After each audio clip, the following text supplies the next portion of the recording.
everybody, and good morning to you. Lovely shot of the sky. We've literally just had a flat and we're just finishing changing the tyre. So just give us 2 minutes and we're almost done. So the tyre is on, the wheels are tight, we're just got to put the tyre on the back behind Andrew, and then we've also just got to put the jack back on the front of the vehicle. So I'll literally be there in 2 minutes. So enjoy the sky and the sound of the bush, and then we'll be ready to rock and roll.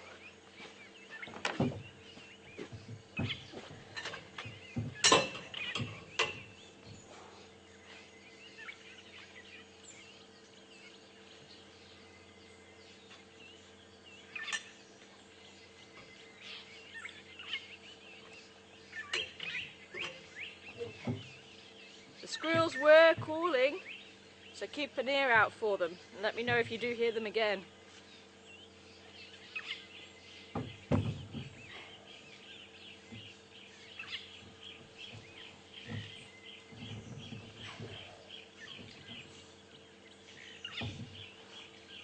Okay,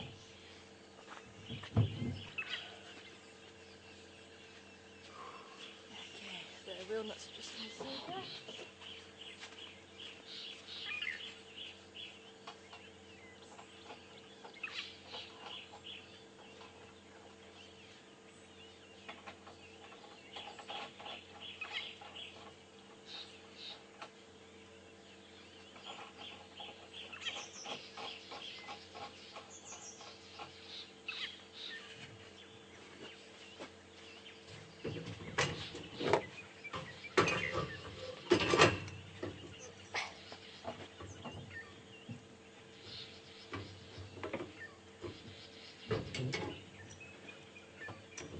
Okay, almost there guys. I think the wheel's just got onto the back now. I'm almost finished with the jack on the front.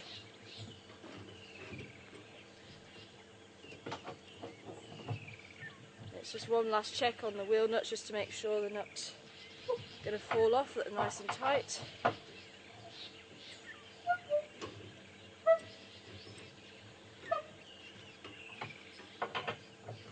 I can hear that squirrel again.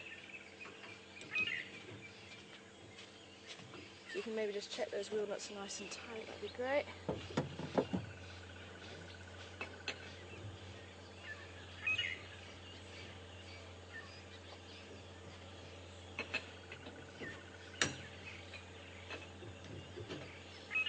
How are they looking? Real good. Cool.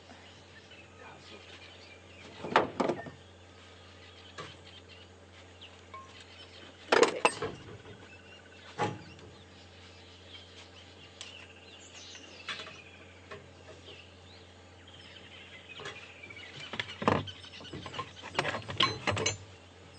Okay, I think we're about there.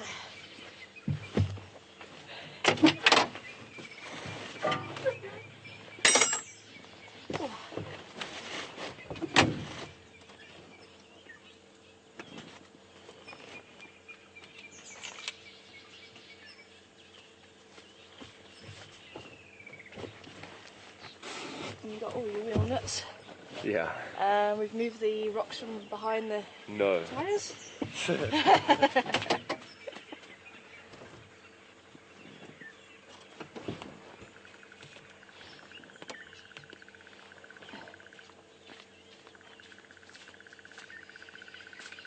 Perfect. Okay everybody, I think we are there. Just need to get Brian to close this gate.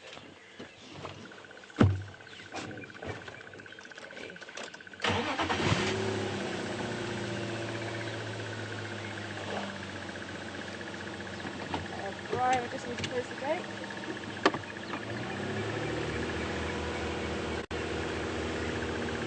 Okay.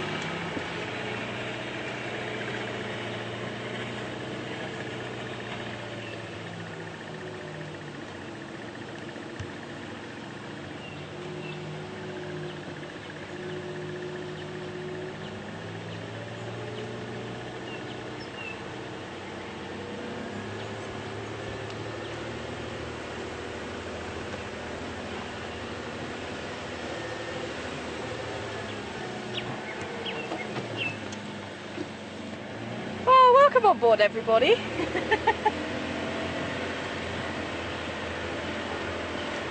as I say, sorry for the prolonged sky shot. So we were this close to finishing. Don't think we timed it though, did we?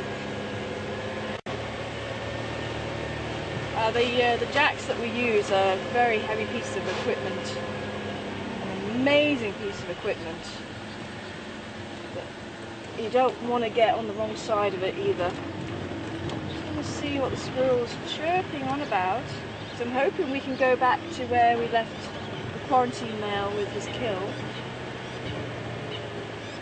But this squirrel, I don't know if you did hear him from just over the way there, was very insistent there's something wrong. Yeah, I think he's in the other tree here, or somewhere at the back.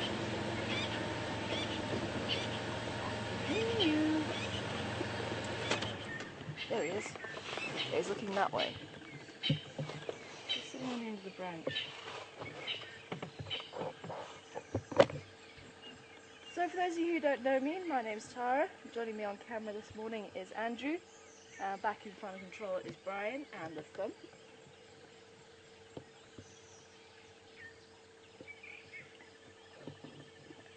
It's looking down the road, so let's just turn around and have a look. Although it has stopped calling now.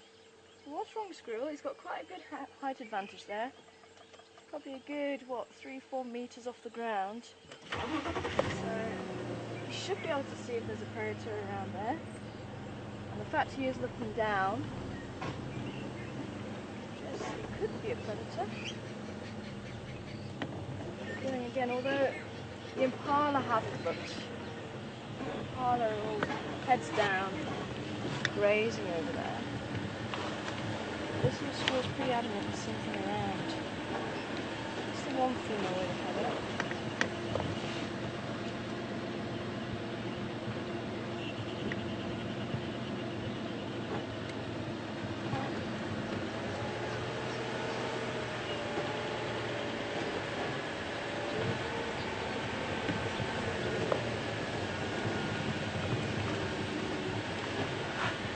So welcome on board this morning. It's a little bit of a bumpy start. But if you would like to ask any questions during the drive, we've got a couple more impala with the heads up now. If you would like to ask any questions during our live safari this morning, then send them through to questions@WildEarthTV or #SafariLive.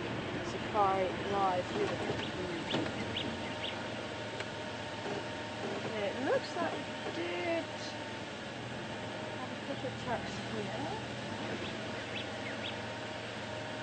Any bull around here? I can actually smell that urine. I think that any bull is hanging around here.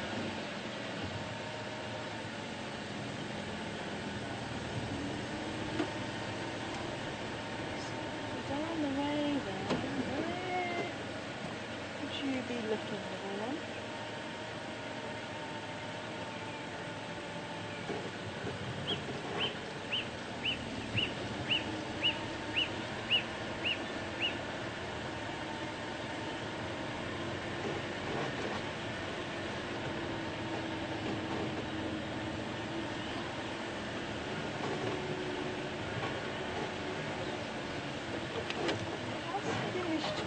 Now. Although, as I say, it could have been an eagle, but because he was looking down,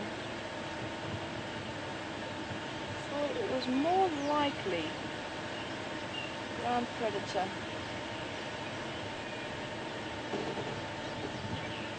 There's nothing on the road suggesting there's a cat around here at this stage. Could have been a slender mongoose running through the grass. It is possible.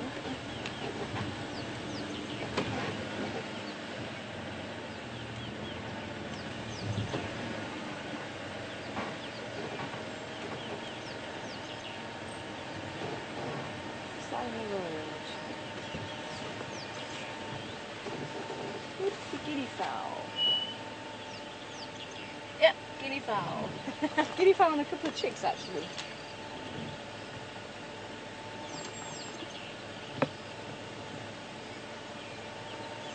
been a while since I've seen guinea fowl actually.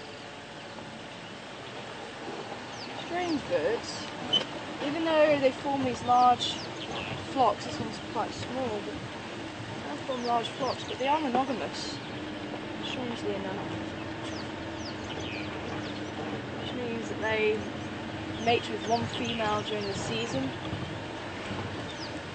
That's going that way.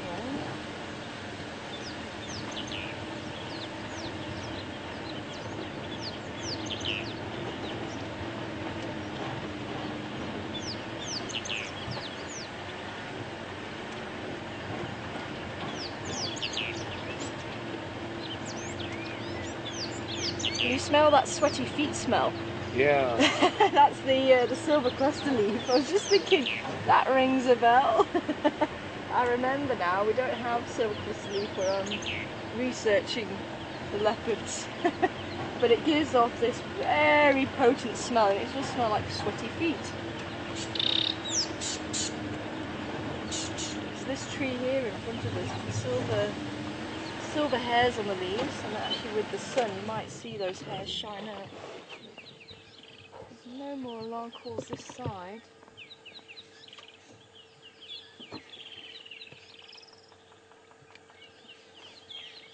Brian, do you want me to go through to the mast?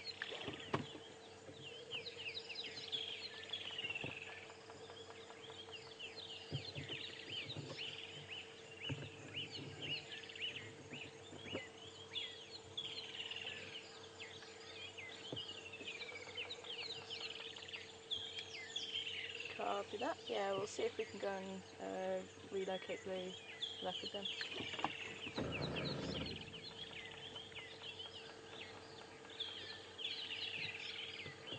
Okay, so we do have limited signal this morning, so the leopard was pretty close. It's actually just at the back of the old final control.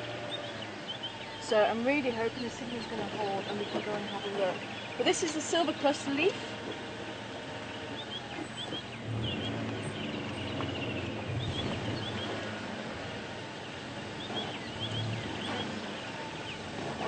And there's one or two seed pods that are starting to form. They don't have the four wings like, can you see the little purple pods?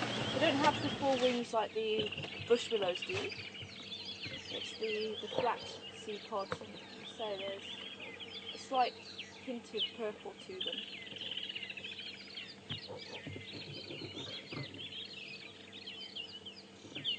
And as I say, if you've ever got a toothache in the bush, chew the leaf. Have you tried a leaf? No. Okay.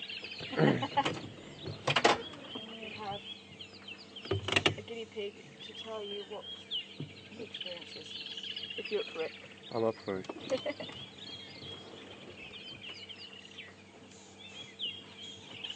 A whole leaf? Yeah.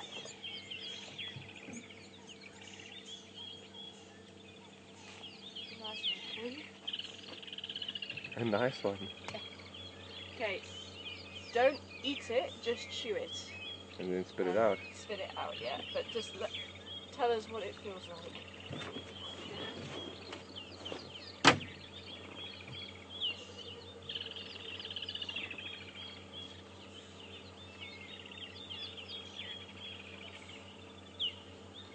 What's happening to your mouth?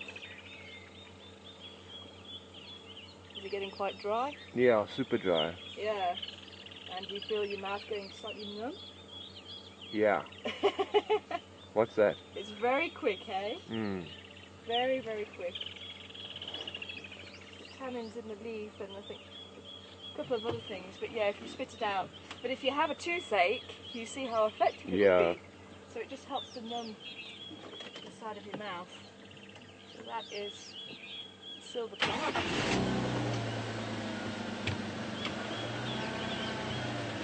But yeah, super dry. Very dry. Yeah. Do you want a drink of water?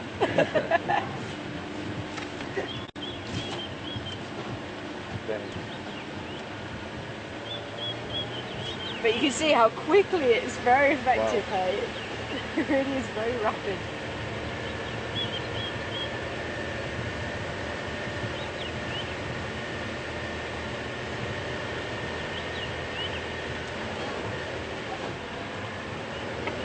around here.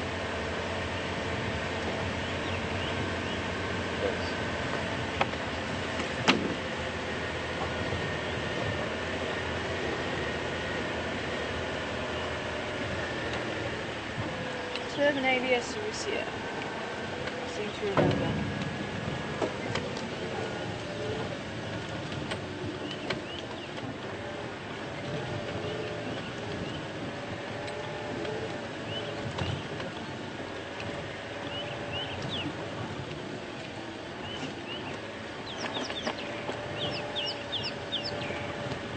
I just lost my sunglasses.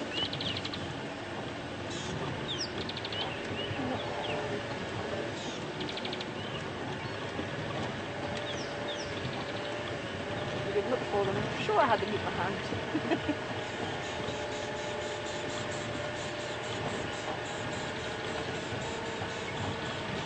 Just going to take it easy through here because the leopard might be moving around here, you never know. This is, absolutely perfect for them. But this is a really pleasant temperature here in South Africa this morning. Wherever you are joining us from the world. There's an African sun to you. It's so nice to have a clear morning. I'm sure you guys are enjoying it as well.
Oh, no wonder it screamed leopard at me last time, and it just does this time as well.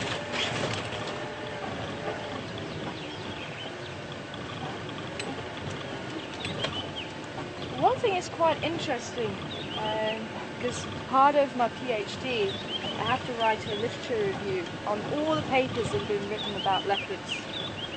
And there's actually not that many, considering it's such a charismatic animal, it's such an iconic animal. It really is quite amazing. I think there's only been like 300 papers written on leopard in the last 50, 60 years. So, not many at all. Oh.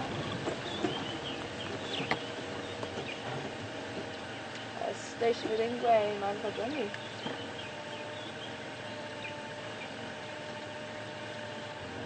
Yeah, thanks for letting us join, so booking the vlog.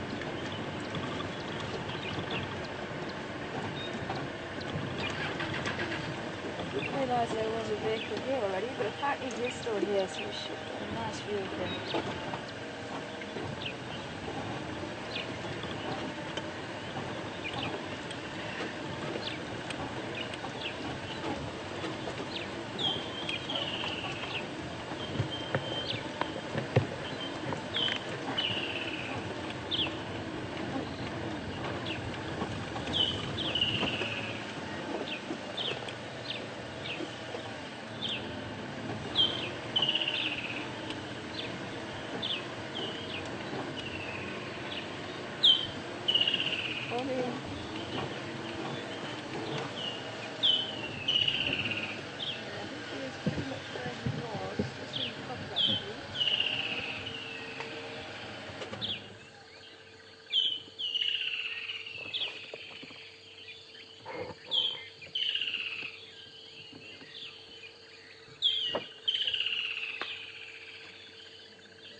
Christian is welcome on board this morning. I hope you can...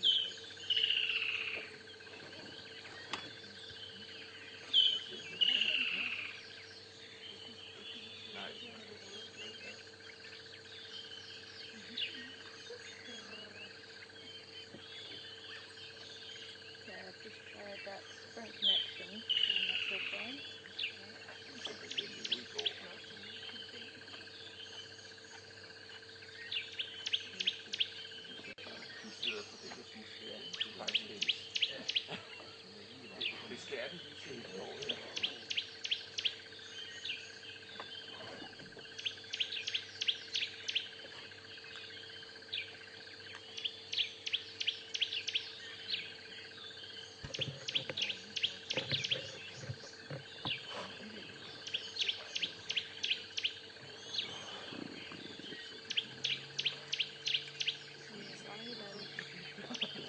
So welcome on board.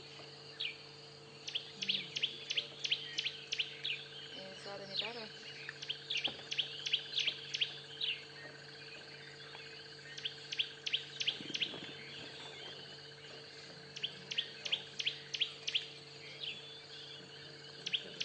Everything's plugged in here. Maybe just unplug it and plug it back in just in case it's missing.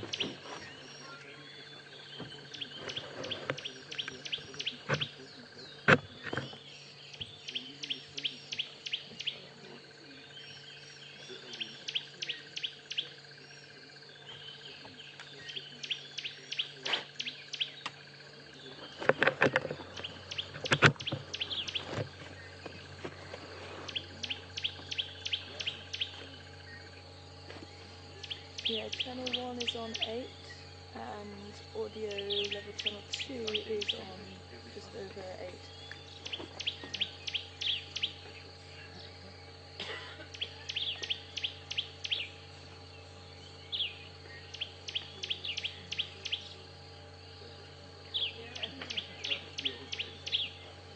Is there anywhere I can check to see if the connection is okay?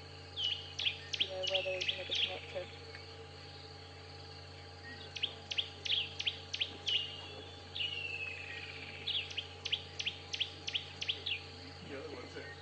Could you hear me at all this morning on drive so far?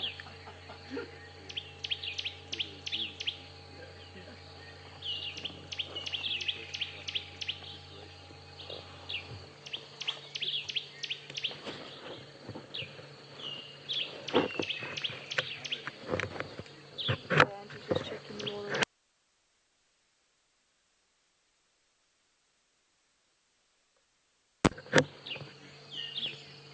But have you been able to hear me at all on drive, or is it just gone?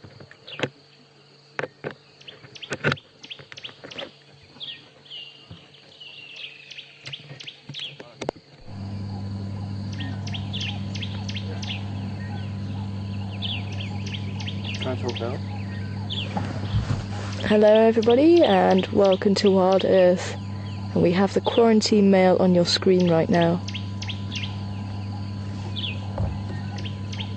Did you pick anything up then?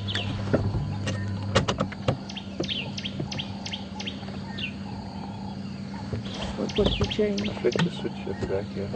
There's a switch that was flicked over at the back on the camera.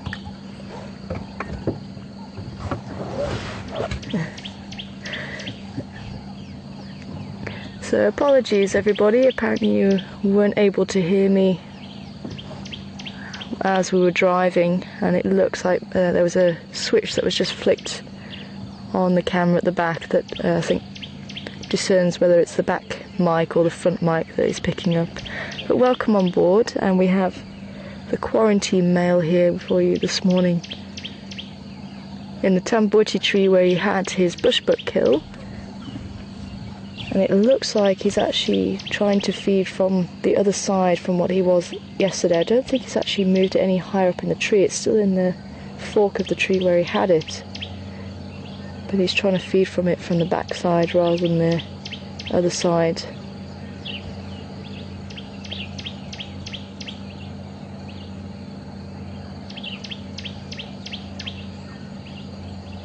So it's obviously taking advantage of the cool morning to carry on feeding. I doubt that bushbuck is going to last much longer. I think there was quite a lot of it gone already.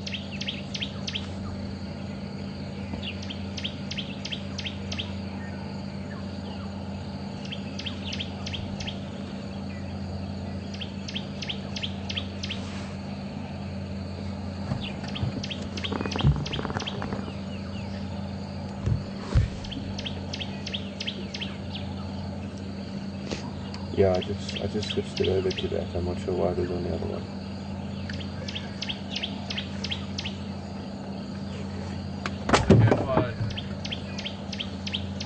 Oh, sorry. Oh, yeah. Do you need me to move? Oh, no, it should be alright. Okay. I'll tell you what, I'll just pull it. Oh.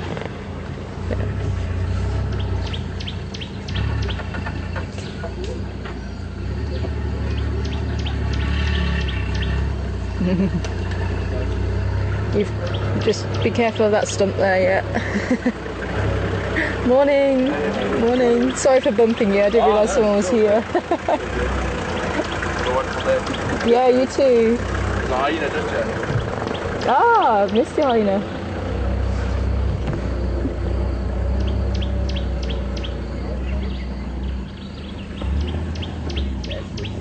Oh, see if we can see the hyena. So apparently there's a hyena pulled in. Okay, so we are now the only vehicle here. So just so we don't disturb the guest experience, I do tend to talk a little bit lower when there's another vehicle in, reciting with us. But now that they've pulled out, I'm just waiting for them to move out completely. Just again, so there's not too many vehicles moving around the animals.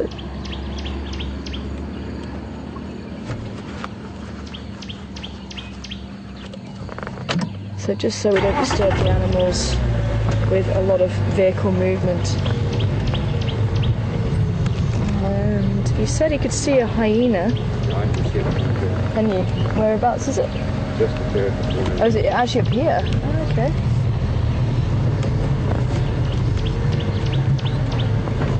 Just at the top of the bank. Just at the top of the bank. Oh, yes! Let's just see. Hyena hoping for some scraps. It doesn't take them long, hey? They've got a really good sense of smell.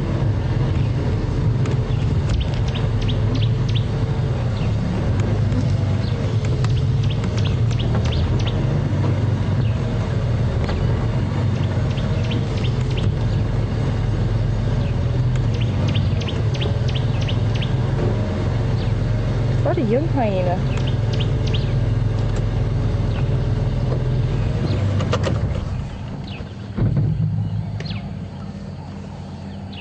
You can see the fur, it's still quite long. And doesn't look like there's any battle scars on the hyena as yet. And they're very patient. They have all the time in the world, but I tell you something, as soon as a piece of meat drops, that hyena will be in there like a shot. It won't miss a trick. Those big ears also acting like radar dishes, and it's uncanny. The smallest of bits of meat can fall and they'll hear it. So for those of you who may just be joining us, apologies for you not being able to hear us just at the start of drive, but welcome on board. So we are back with the quarantine male leopard, who's in a tree, in the Tamboti tree, actually just behind old final control for Wild Earth. So we're actually just the other side of the drainage line. They've opened it up and put a little pan at the back here.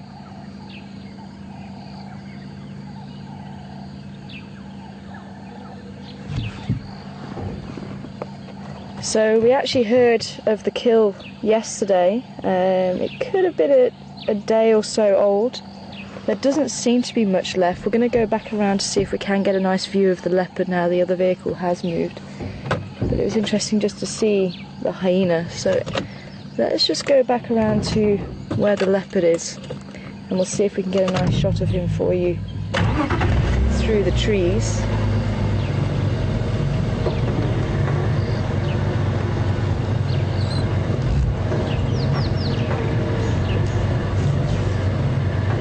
you can see the drainage line just to the right there.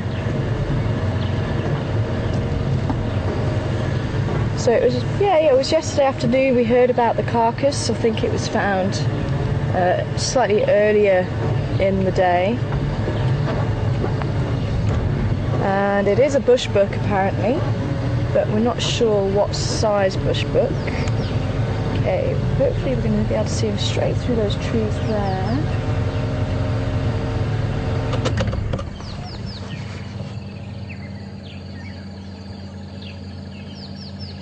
Yeah, you can see there's very little meat left on that.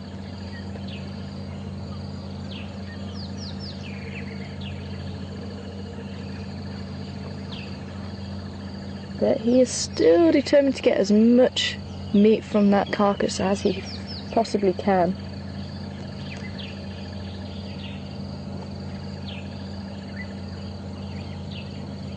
And again, you can see using the side or the cheek teeth, the carnassial shearing pair, a molar and premolar,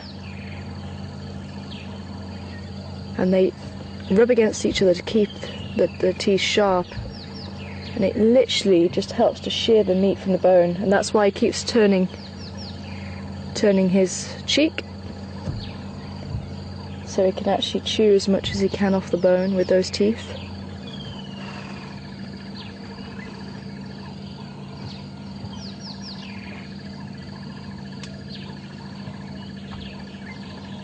And we did manage to get a nice view of him, and some of you might be able to see the pictures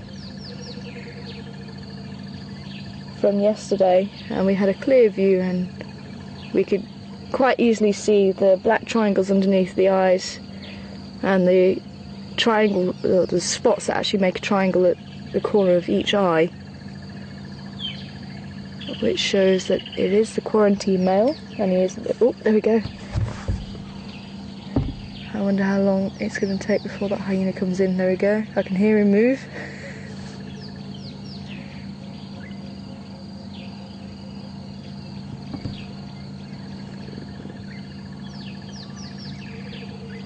Wow, okay, this one is quite a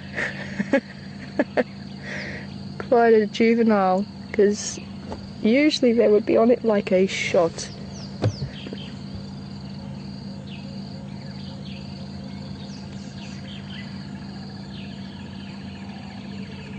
I think that hyena might actually be snoozing a little bit too deep. That really is amazing. I really thought I could hear the hyena coming in to come and claim that piece of meat that dropped. Just see if I can move back a little bit while it's coming down the tree. Oh, there we go.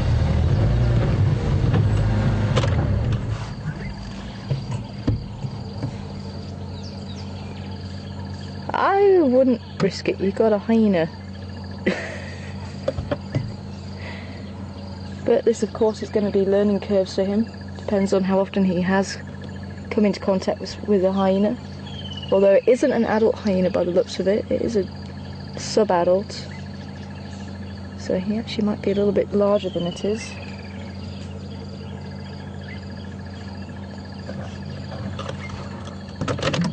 I'm just going to try and move back just that little bit so we're not hindered by that bush. Just hope we're going to get a nice clear view. Okay. The hyena's got its head up.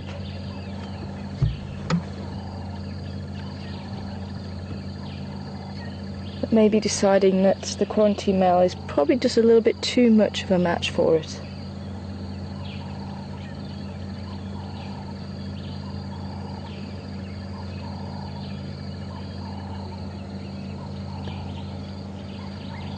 Wow. That is amazing. The hyena's actually just put its head down, carried on snoozing, so yeah, I think it'd be nice to see the face and just to confirm that, but I think that is probably the reason why this hyena hasn't run in and tried to chase him off the meat.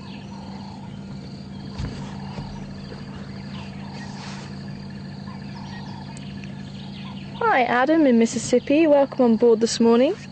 Good to have you with us this morning. And Adam wanting to know, will the carcass be left in the tree once the leopard's finished with it? And it will. And it will decompose. And if there's still a little bit of flesh, it will dry out and it may stay up in the tree until that decomposes, and then the bones will drop on the floor. But if there's very little flesh or skin left, then the bones will drop on the floor a lot sooner. And then you'll get scavengers like the hyena coming through, picking up the bone and eating it. But other animals utilise the bone as well. Porcupines, they will chew bone. Giraffes, they will chew bone to try and get the calcium and the phosphorus and supplement their diet. Even kudu will chew bone. And we have seen the odd leopard tortoise around here as well. They'll make use of bone, and even hyena dung. Oh, there we go. Okay. Hyena is getting up.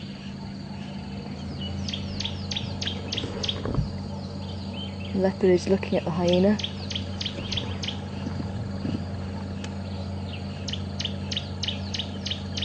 So that viewing platform is the platform just at the back of Final Control, or the old Final Control. Leopard is flicking his tail. But yeah, this is definitely a youngster. You can see the height of it as well. It's probably about a 3-4 year old, something like that. It's not a seasoned adult yet, so I think that's why it is staying back. It's not sure of its own strength.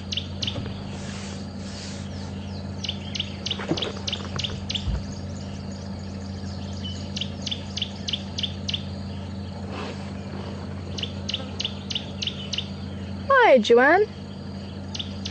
Welcome on board from Arizona. Joanne, interested in what the bird is that's calling it. Dit, dit, dit, dit, dit, dit.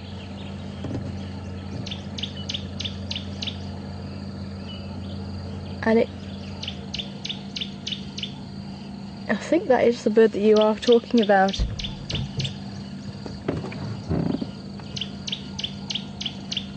And I want to say it's one of the calls, quite possibly of the tawny-flanked prinia, but it's one of those. It's literally on the tip of my memory. So if anybody is listening, that could just clarify for me. But it does sound like the tawny-flanked prinia. Now, some of those calls can sound very, very similar. The cisticolas as well. The tawny-flanked prinia has a number of different calls. It's just a vague recollection. Say, about 3 years I haven't heard it.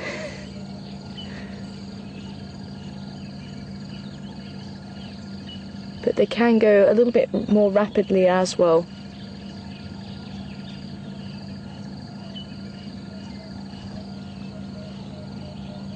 And some birds do have regional variation. So the southern bobo, which you don't tend to hear here too much,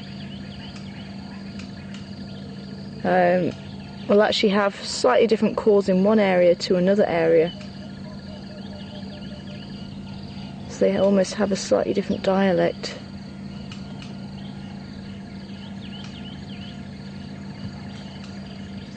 I can hear the squirrel calling now. I wonder if the squirrel's the other side of where we are and seeing these two predators.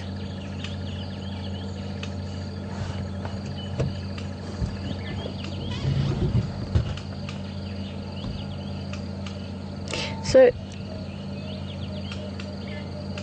I can hear the alarm call of the ghost bird actually. That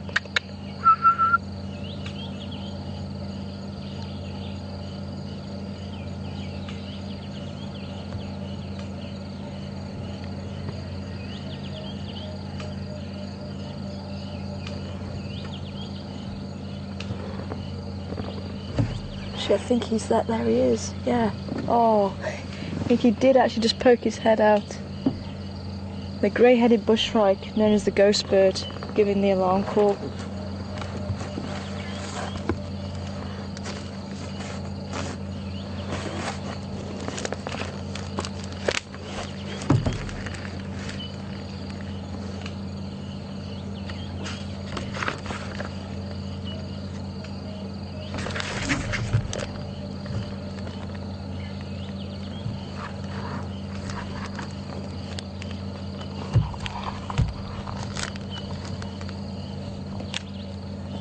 And just, I'm wondering if you can just pan around quickly just so I can show everybody the grey-headed bush shrike so they know what bird to maybe look out for. Keep an eye on the leopard and the hyena. Yeah, I can hear that squirrel coming closer, so I think it's the squirrel calling for these guys. The grey-headed bush shrike is this one here.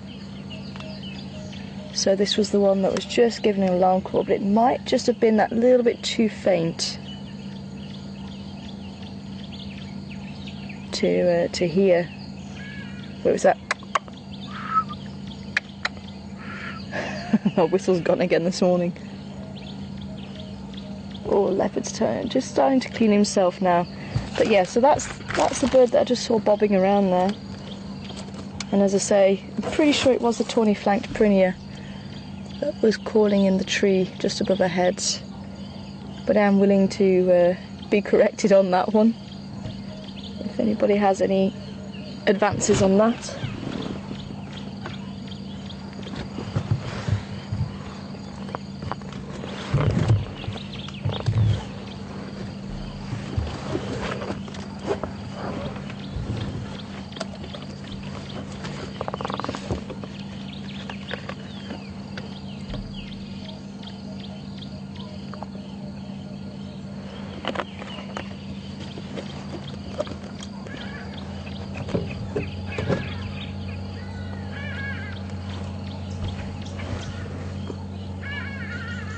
And the hardy dart ibis flying over now as well.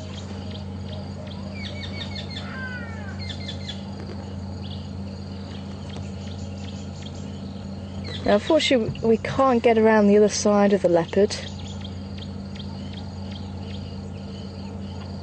so we'll be sitting actually in the camp on the deck, which would be fantastic if we were staying there.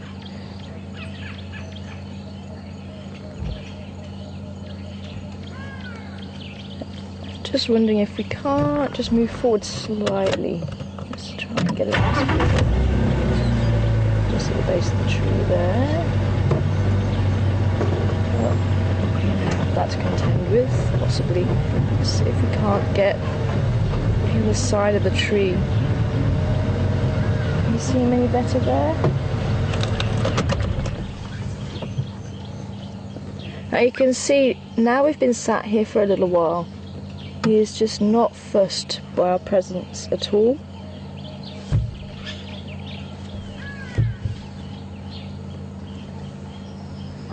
But as I say, we try not to move too much around the animals once we have a sighting, and just let them do their own thing.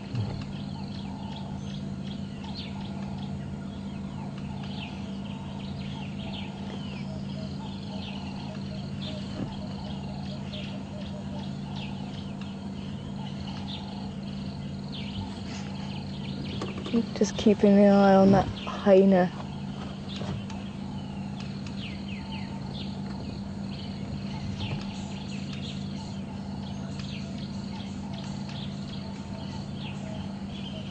Hello, beautiful boy.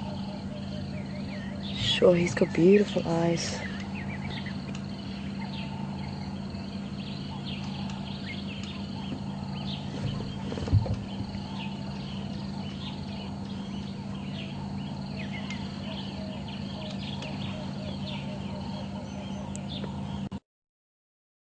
Morning to you, Tim.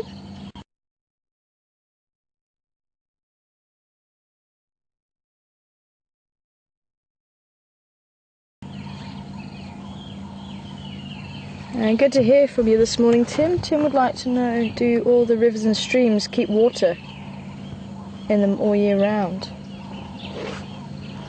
And this is actually an old riverbed, and it only gets water in it when we've had very heavy rain, and it will flow maybe for a month or two if we do have heavy rain.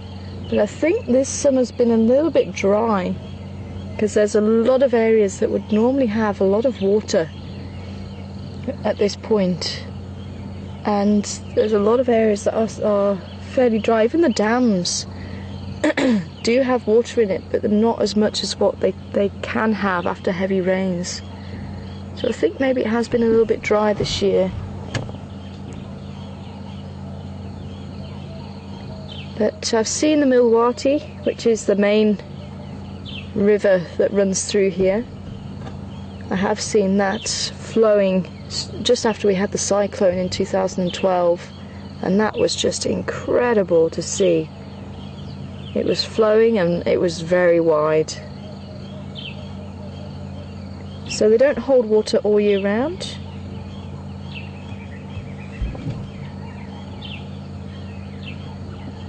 But when that rain comes, my word, you know about it.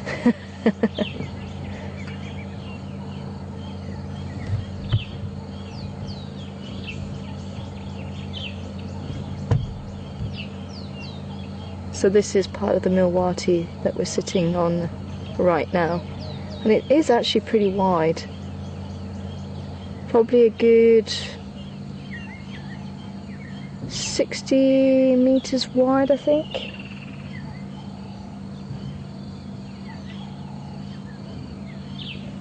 So he still has a little bit of meat up there. But obviously not wanting to waste a single piece. That's why he came down the tree to collect that little bit that dropped, because he knows that that bit is more vulnerable on the ground than the bit in the tree.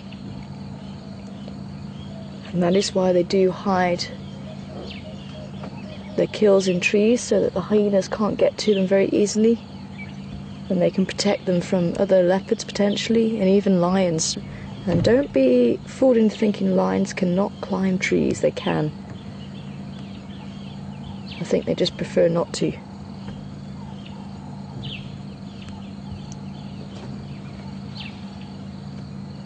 Hello, beautiful boy.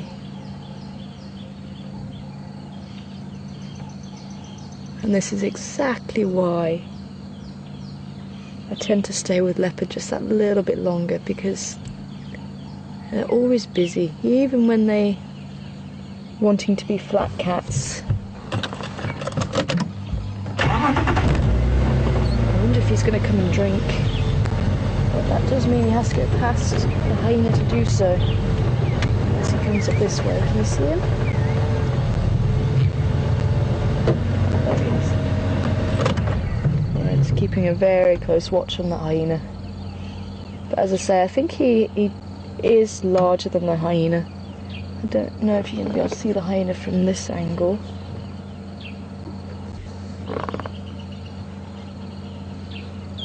Yeah, you can just about see the hyena at the back there. Yeah, slowly walking towards it.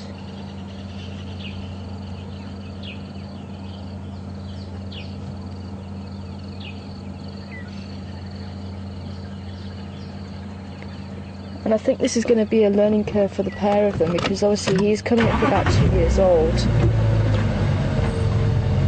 The hyena, as I say, is a juvenile. It's not sure of its...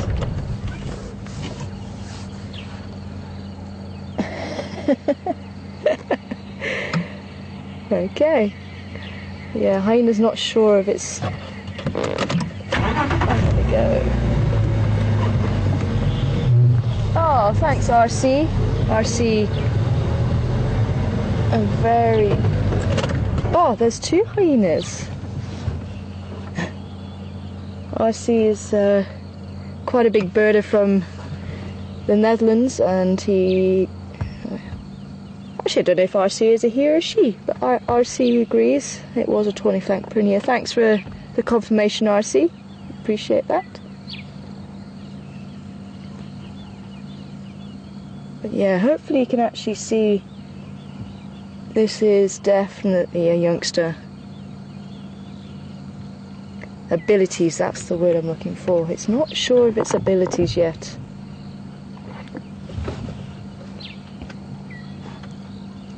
And looks like there's another youngster as well.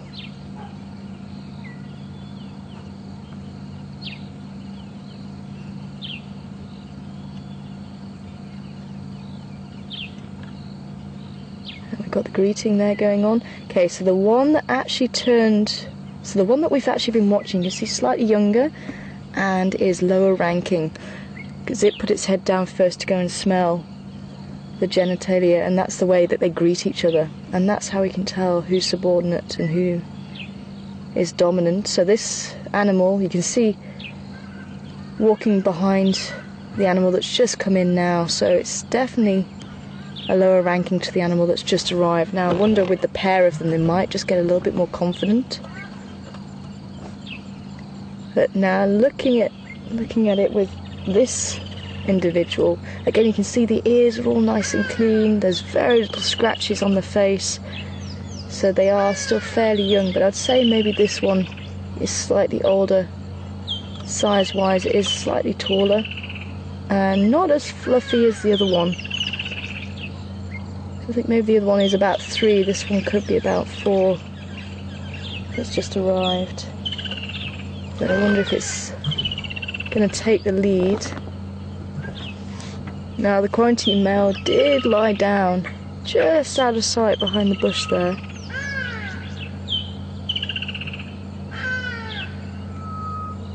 Hydrodot ibis calling, possibly because it's seeing the hyenas now.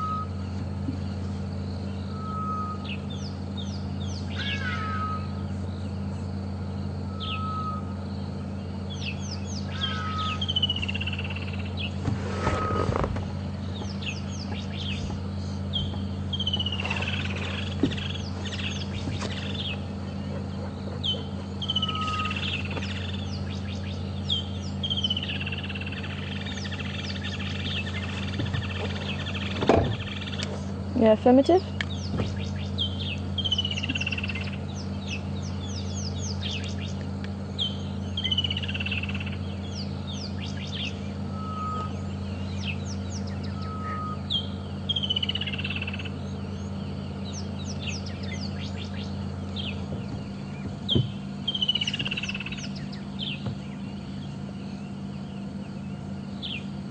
Obviously deciding that they're not a match for the quarantine leopard.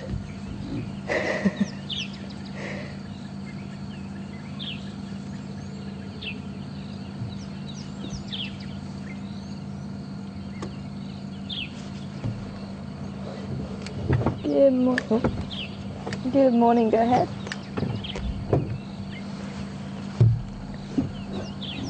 Affirmative, and we got 2 in BC here as well.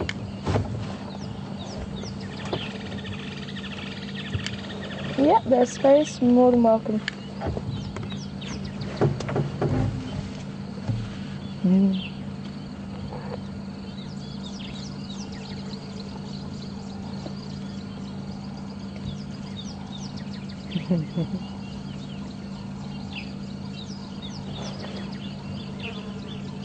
How's this morning? I hope you're enjoying it wherever you are in the world.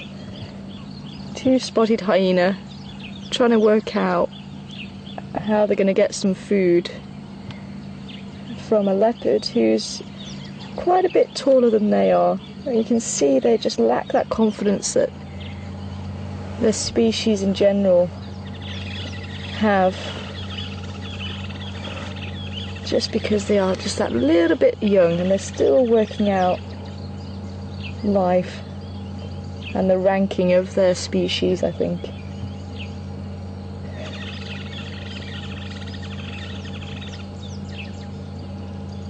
And I think if we had a couple of seasoned adults with us, this story would have been very different.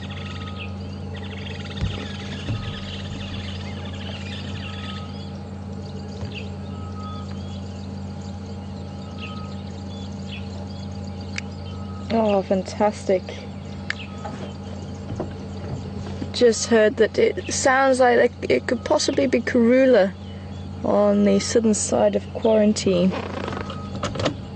So I'm just going to see if we can get another view of this male. But as I say, I think he's still got a little bit of food left.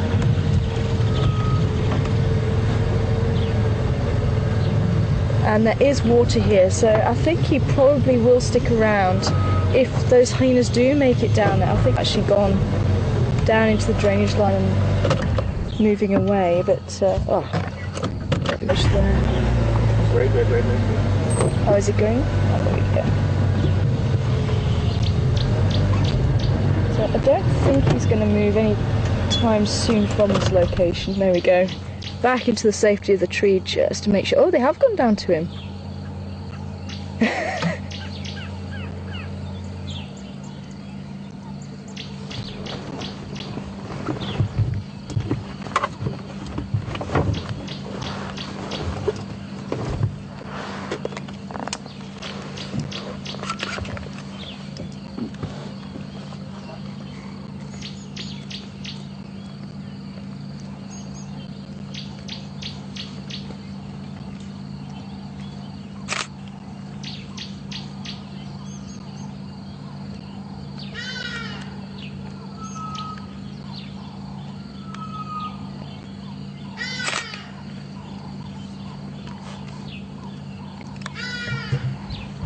Good morning to you, Diane, and welcome on board this morning. And I'm amazed at these two little hyenas. I'm so chuffed for them.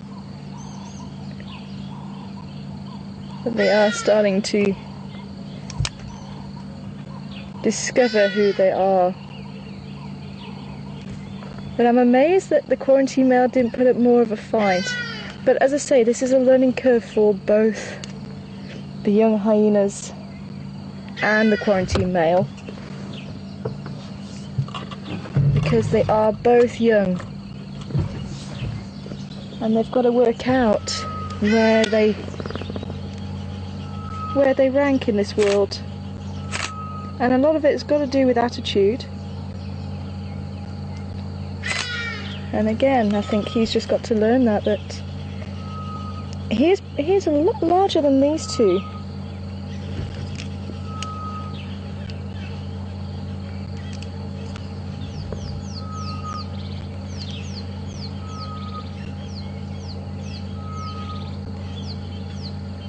And this is the problem, and I think, you know, it depends on what side of the fence you're on.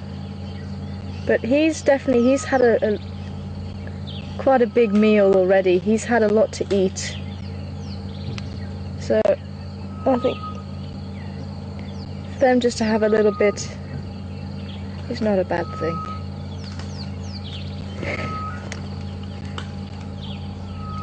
And he still has some of the meat left in the tree.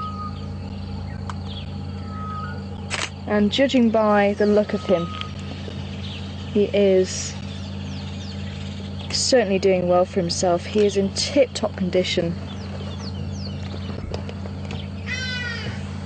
And you'd like to know if what we're seeing here will form part of my research for my PhD, and at this point no, but what you might not be aware, but we did actually managed to get a paper written about the interactions of Karula and her family, because the academic world just does not know about it. It really is amazing that no one else has written about the interactions.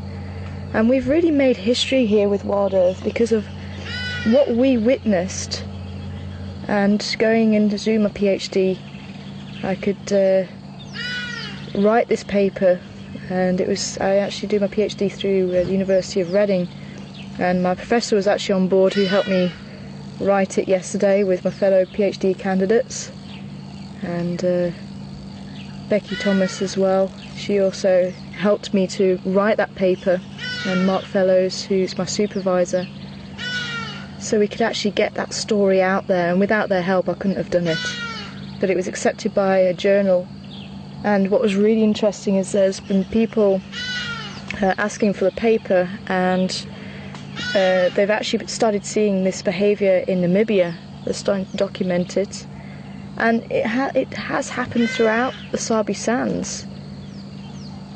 There has been a number of cases where family have been interacting, and I wonder if it is actually the normal behaviour for leopards nowadays. Now, it might be that years gone by the leopards weren't seen very often, so some of it was documented, but not nearly as much now. And I think with obviously the media opening up, the social media, There's a lot more interactions, obviously more people going on safari, they can afford to go to safari. So there's a lot of pictures around, there's the blogs as well on the internet, there's so much information nowadays. So it could be this behaviour was happening years ago, but it just wasn't documented. It could be that the leopards were so used to being hunted that they remained so elusive, and that's why it's very special here in the Sabi Sands. There hasn't been any hunting for a good few decades, and that's why we can get to see these animals so closely, because they don't know what a gun is. There's no memory of hunting here, which is fantastic, because they're nice and safe and they've got nothing to fear. They can just live their lives, interact as they do. Or it could be that they have adapted. Now it could be that there's a high density of leopards here in the Sabi Sands. In our 1,000 hectares that we traverse, we have seen, certainly in the couple of years previously I was driving for Wild Earth, we counted I think 11 leopards utilising this property, and that was without the ones that weren't seen. It could have been 12 actually, with that last unknown male coming through and interacting with Shivambalana.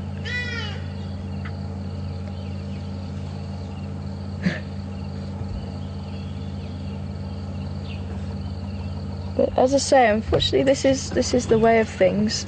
And the hyenas. Oh.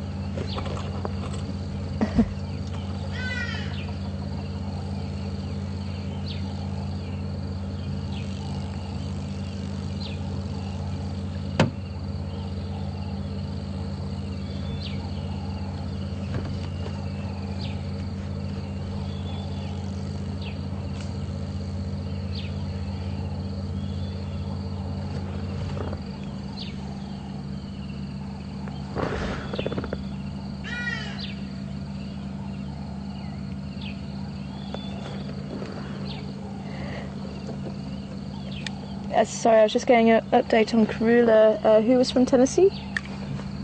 Kathy! Welcome on board, Kathy. And just getting an update on Karula. It sounds like they have just lost visual of her. She went east. So if they were just on the southern side of quarantine, she's gone into that block between Gowrie Dam, Twin Dams Road, so she could be heading this way. We're still quite away from them. I was actually going to say, while he was lying up there and I thought the hyenas were disappearing, that we were going to see if we could catch up with her, but it's certainly quite interesting to see the interaction going on here. But Kathy from Tennessee wanting to know if the leopard will actually see the hyena as a potential food source or a competitor, and they are competitors. You don't really hear of leopard killing hyena, unless they're very young. Leopards, if they do come across baby hyena, would be likely to kill them. And it's the same for the hyenas as well. And unfortunately, Karula did lose one of her previous cubs from this litter that she's just had now. Oh, there's a nice leg there. Let me just see if I can pull forward slightly. Still get a clear view of quarantine male there as well? No, okay. Okay, I might have to move. There's another vehicle coming in. So if I can maybe move and we can get a view through where we had, then the other vehicle can pull in here. Just so we don't lose a view, just in case anything does happen. Can you see them nicely through there? Yeah, just there.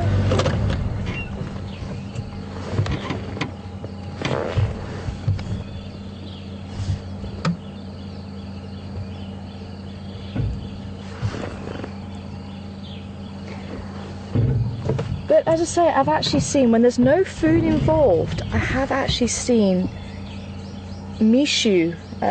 He was one of Karula's cubs from her second litter, probably about the same age as quarantine male now, sitting on a log, and the hyenas walked up, and it was actually an adult hyena. I think it was floppy ear, She was the matriarch of the clan. I don't know if she's still around. I don't know if she's still the clan leader.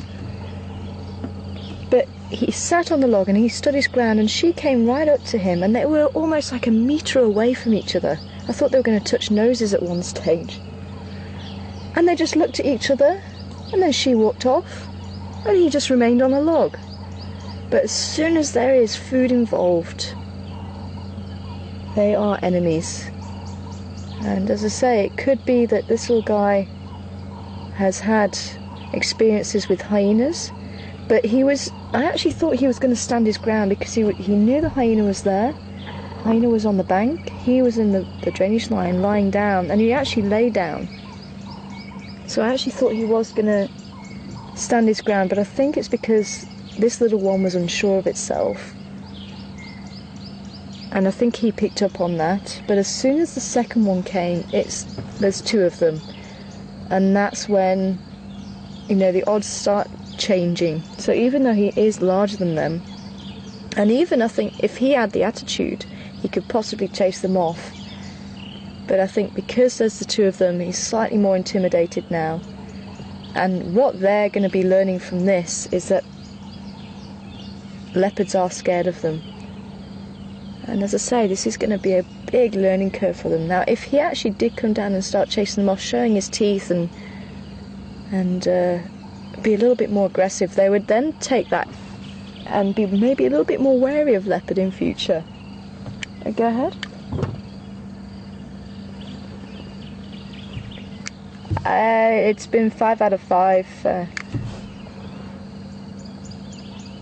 Are you still approaching?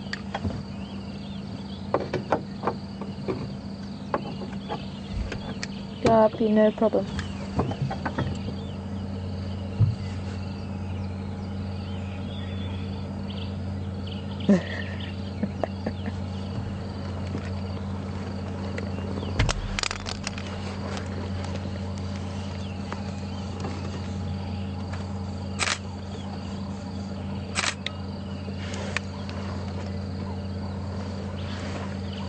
Good morning to you, Chris from California. Chris wanting to know, can you ID the hyenas by their spots? And I'm sure it is possible, and I'm sure there has been researchers on spotted hyenas, and that is one way that they use to tell the difference between the animals, and then the notches that they pick up from fighting in the ears and the marks. Yeah, the hyena's just below him. Are you still able to see where the hyena is? Or do I need to move forward again? So that vehicle is actually still a little bit of a way off. I thought they were approaching, but we still have the ability to move around where we want to get the best view.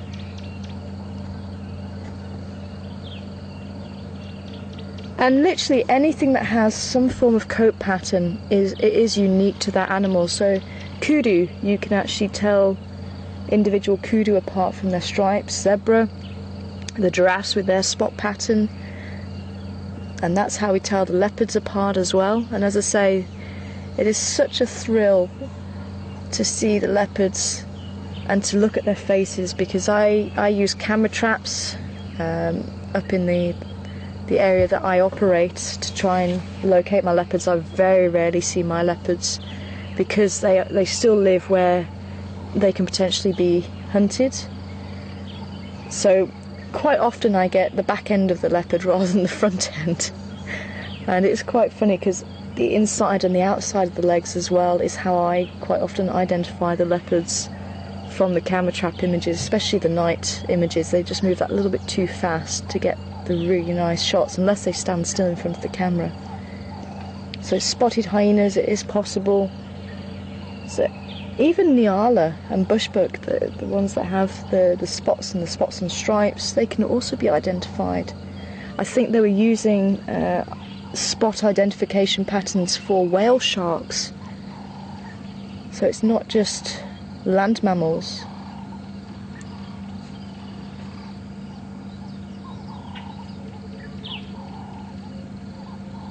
And even brown hyenas have stripes on the legs, and I know a lady that is doing research on brown hyenas, also using camera traps, and she's identifying them through the notches in the ears, the scars on the face, and the stripes on the leg.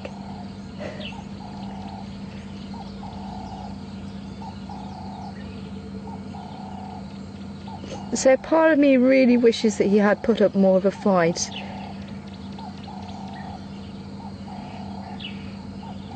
But I am also very, very chuffed that these two have actually found a meal.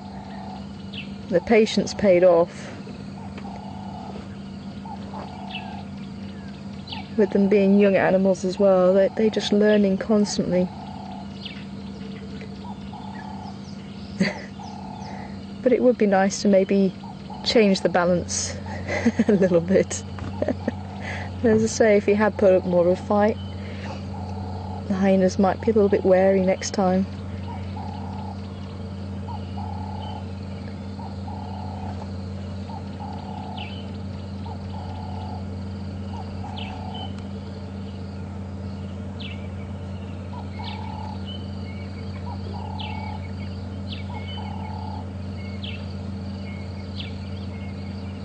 Kathleen, welcome on board.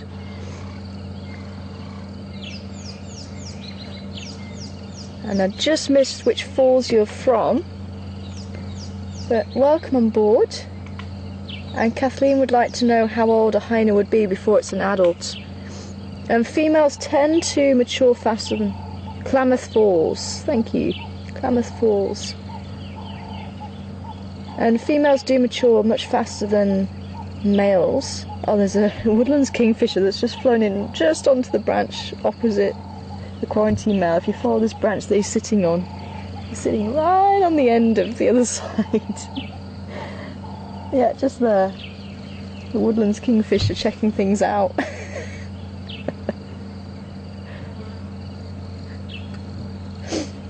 So females mature roughly around 2 years old.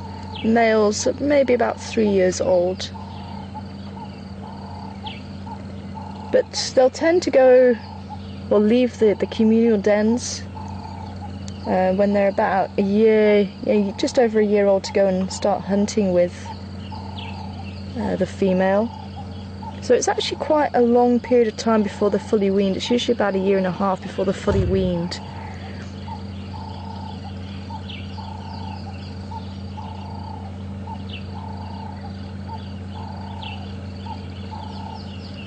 And as I say, the female's about 2 years old. That's what makes me think this one is still having that doubt. So maybe it's slightly younger than 3. It could even be about 2.5, 3. But if it's a male, that could also account for it being. But I still think it is a 3-year-old. But males aren't as aggressive as females. The females have a lot of testosterone in their bodies, so they're much bigger than males. And they tend to be a lot more bolder than the males, the females. And it could be that other adult that came in was actually a female, and that could account for the smaller one that we were watching to begin with was submissive towards it. And you can see that that other animal didn't even bother smelling the first hyena that we were with.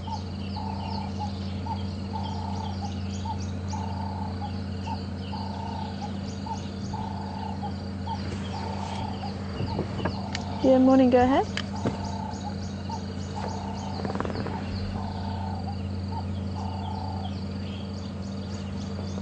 You're more than welcome. I'm on that 2-track. I'm on the 2-track from Mvubu. Oh, sorry, radio's cutting out. 2-track from Mvubu.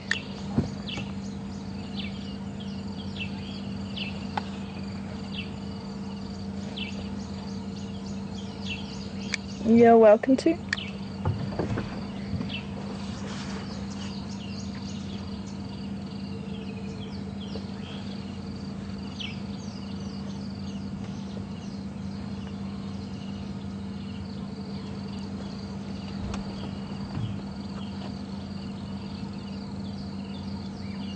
Because that first hyena was certainly submissive to that second hyena, without a doubt.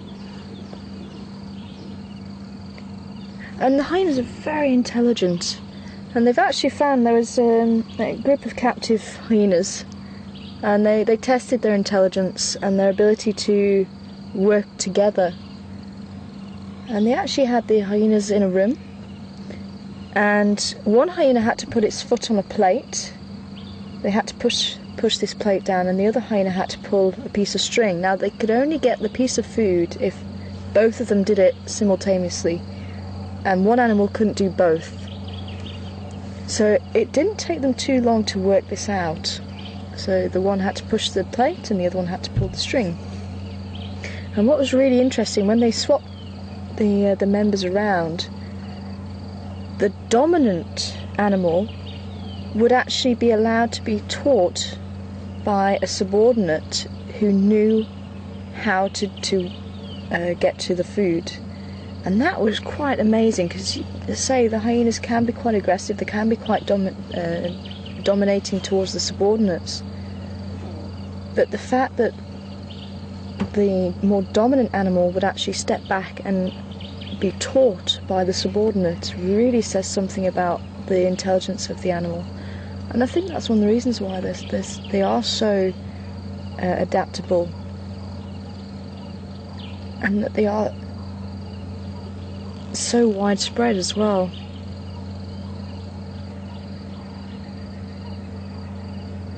Obviously the quarantine male can still see them. You can see he's panting because he's actually been feeding, so his body temperature's going to start rising, and the temperature is starting to increase, but he does have quite a nice shady spot here.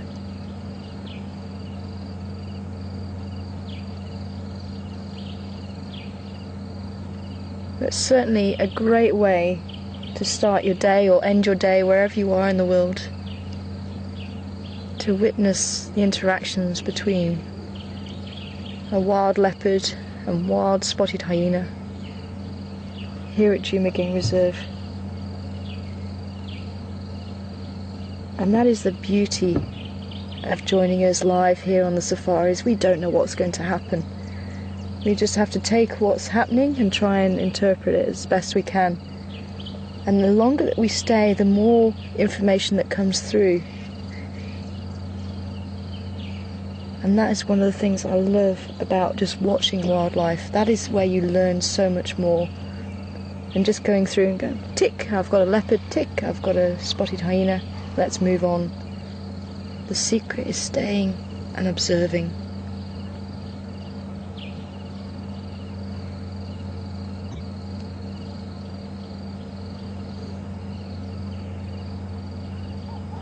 And my word, he is in such good condition.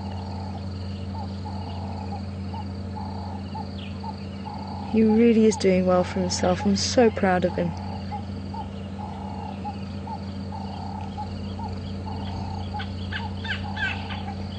And certainly his eyes are quite pale still, which is unusual for a leopard. Usually they do have yellow eyes.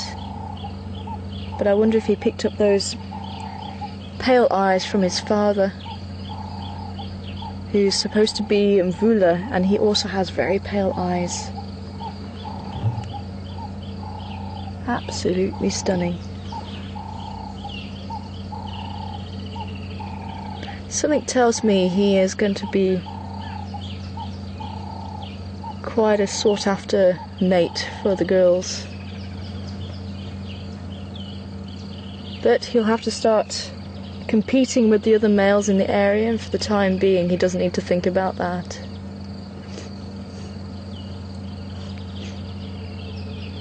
Hi Carolyn from Chicago, welcome on board this morning. Carolyn wants to know, did he lose all the kill from the tree? And no, I can still see some of the kill. I think it was just a couple of legs that must have worked loose. I don't think there was too much that dropped, but I think it's because there was a couple of legs. It just sounded more, but there's still some meat up there. That's why I'm quite happy that they did get a little bit of a tidbit. But amazing how quickly they located him. But I do wonder if there was a den fairly close by. Can you still see them? I think he was looking at them just now, but I'm just wondering if they have moved away. But with him still sitting on the branch, I think they might still be in the area.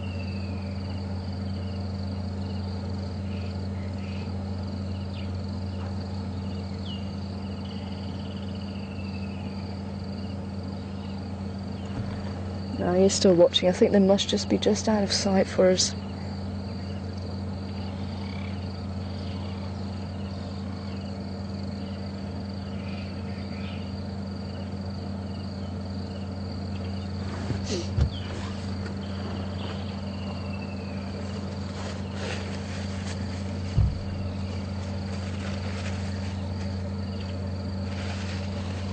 Hi, Valerie.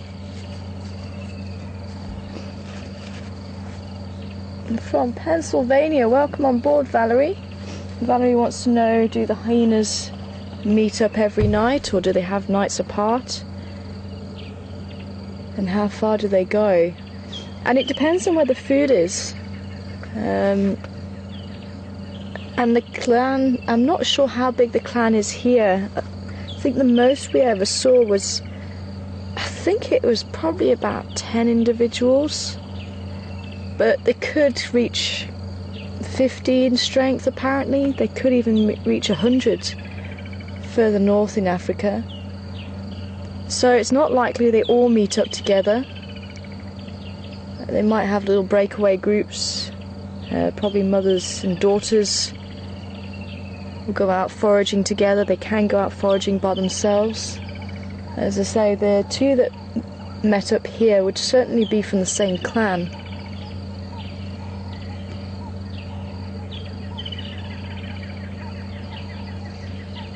But they could cover a number of Ks in search of food. It could be that they get the scent fairly close by their home, in which case they'll sit and wait. So it's a wonder how long this spotted hyena was waiting this morning. It looked like it was pretty well settled in for the morning. So it could well have found it last night and then just waited. Or it could have caught the scent first thing this morning. And I say they just wait until the cat has left.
Hi Linda in Ohio.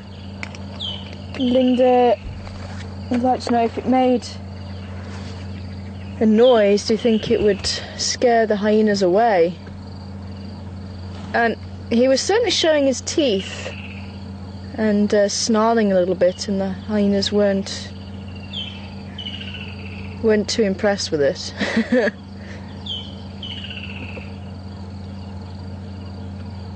But I think, you know, if you actually jump down and really put some attitude behind it, I think these hyenas are young enough that they would actually scarp her. But as I say, he's a 2-year-old, they're young as well, 3 to 4 years old. And they're both unsure of themselves. That's what makes it quite an interesting sighting. But as I say, leopards, they are solitary hunters. So if they do get injured,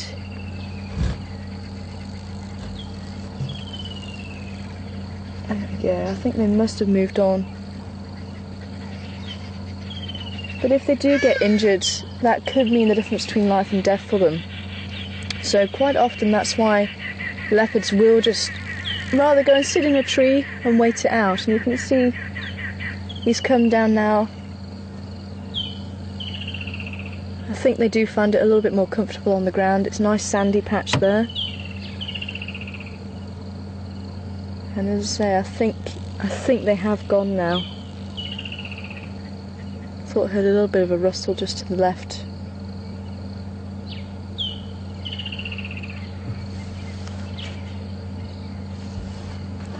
But maybe, you know, if we had an older leopard,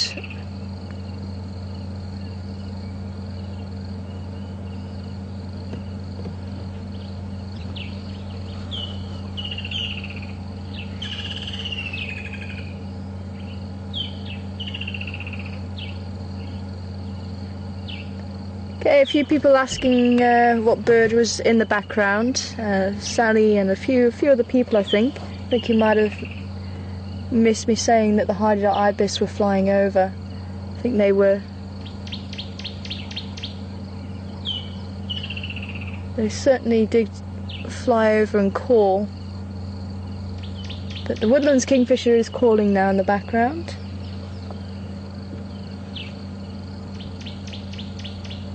Oh, Alice. Alice was asking about the Hydrae as well.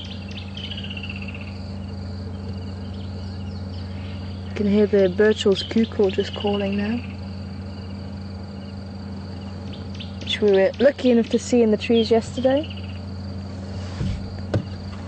Well, I think that's the excitement over for now, at least. Maybe the hyenas are happy with what they found and left the area and left this little one. But as I say, I think if we had an older seasoned leopard, maybe Mvula himself, it would have been interesting to see how he would have handled the two young hyena. And quite often the animals do seem to pick up on how the other animal is reacting. And as I say, I think if you've got attitude in the bush, that does count for quite a lot. I know the honey badger is quite small, but a lot of animals fear it because it just walks with attitude, and it's just it really does just put that whole thing into perspective. You know, we've actually heard of honey badgers, especially in captivity, treeing lions just because of their attitude that they walk with. And they're quite quick and nippy. And I think it just unnerves the lions somewhat.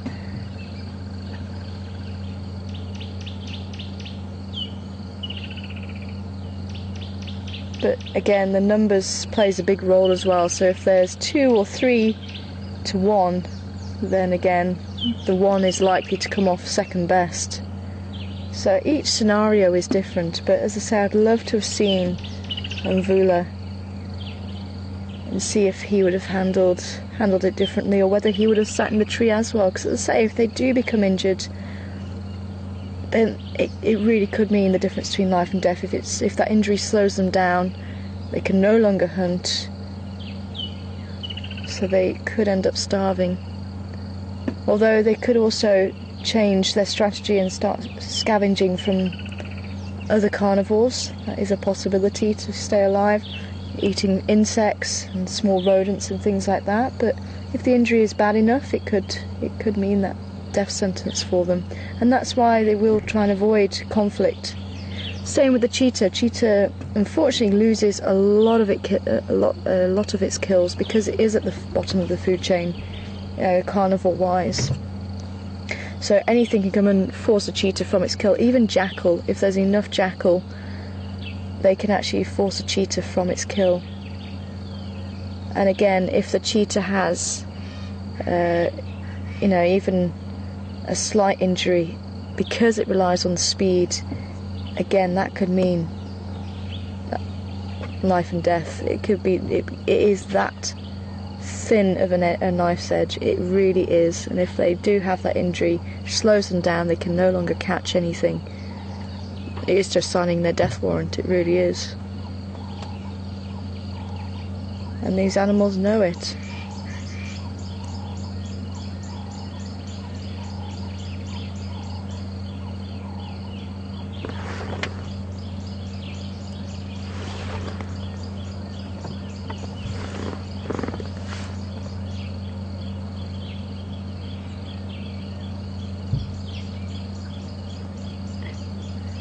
Hi, Elizabeth from Minnesota.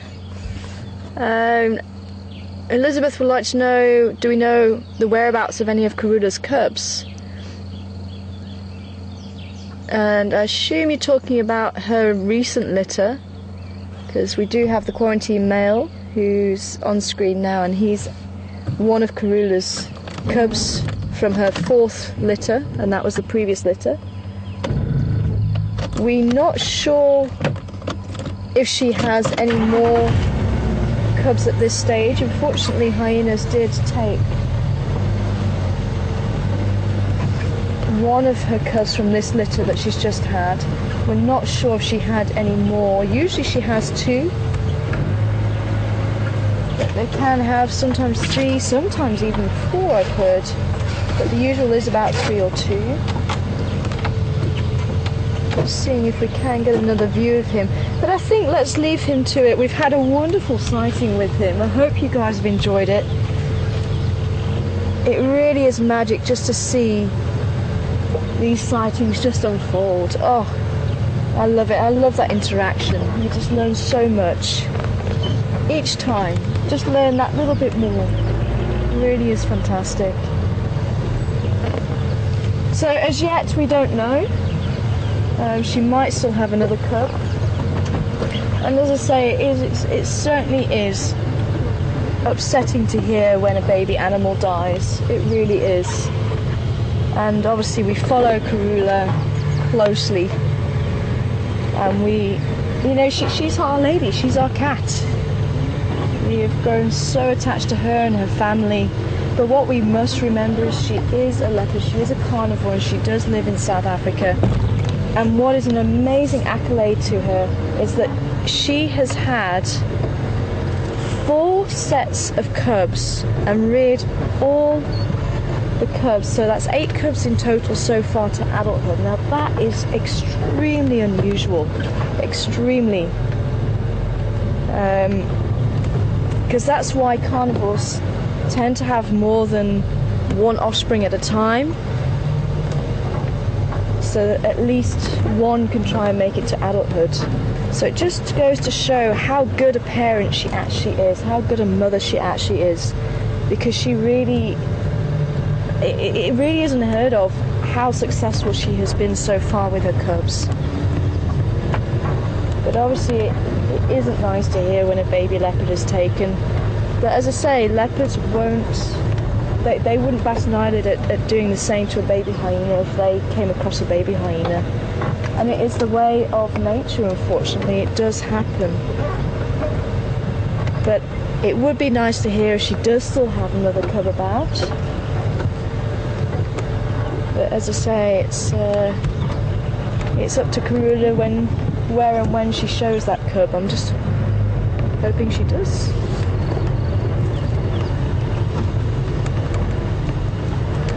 All stations leaving Ingwe, no station in the lot, 2 on approach.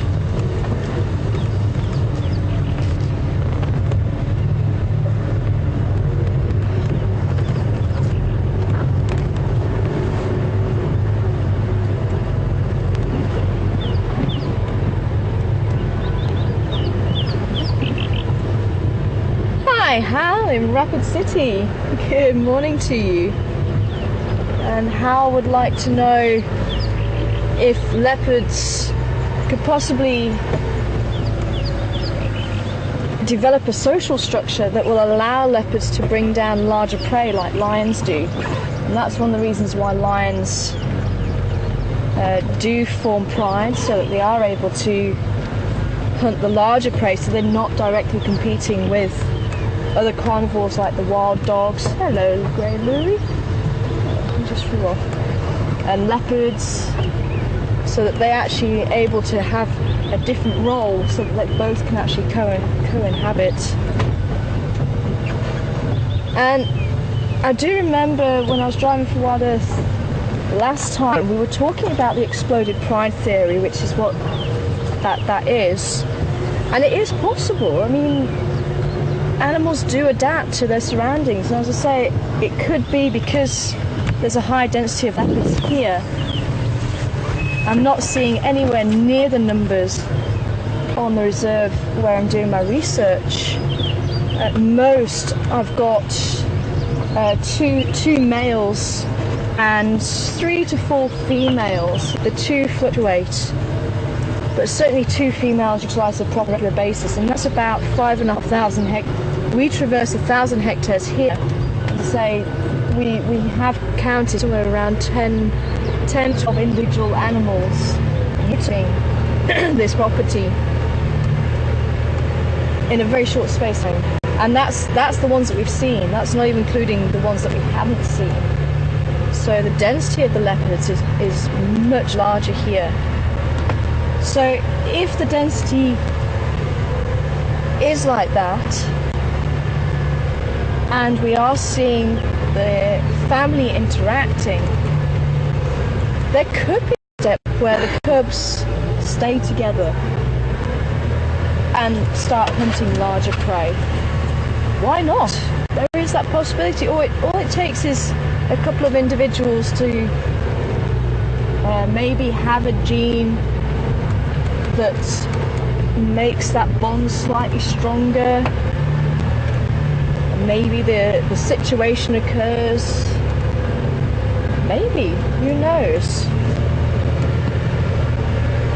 What I'd love to prove is that the leopard interacts like it does here. Now, I've actually had an inkling on occasion that the big male, who I believe is the father of the cubs back on the reserve that I work on, Big D, I believe he could possibly be interacting with the cubs, but I've yet to catch on my camera trap, because unfortunately, as I say, the leopards there live outside a formerly protected area. Our reserve is protected, but all the way around that area, if people want to get a permit to remove a problem animal or to do trophy hunting, they can get a permit there. We actually have 7 permits given to Mpumalanga every year, CITES permits, and that's 150 permits every year to South Africa. Again, CITES permits, 2,000, just over 2,500 to the whole of Africa, the continent of Africa, to take leopards out every year. But we don't know how many leopards there actually are, and that's one of the things I'm helping to work towards, in the hope that we can actually come up with a fairly accurate estimation of leopards, so that we know if the country can actually support that. My feeling is we probably can't, but there's no one who's able to contest that as yet, and that's what we're really trying to work towards. So that's what I'm busy with at the moment, is trying to get a fairly accurate density in my area, and then all the other projects around the country can put that information together.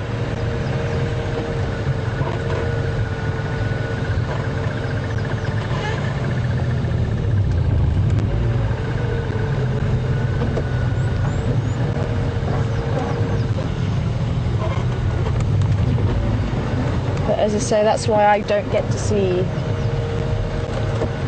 the leopards my side very often.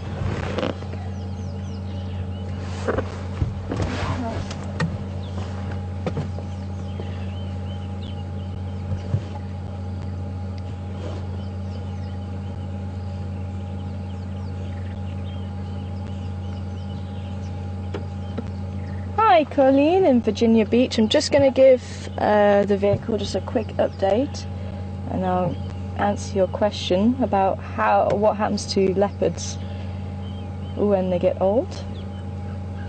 Station at Ingwe, Loch, Nyamas in the Schlatin. Sorry, on the Schlachla above him.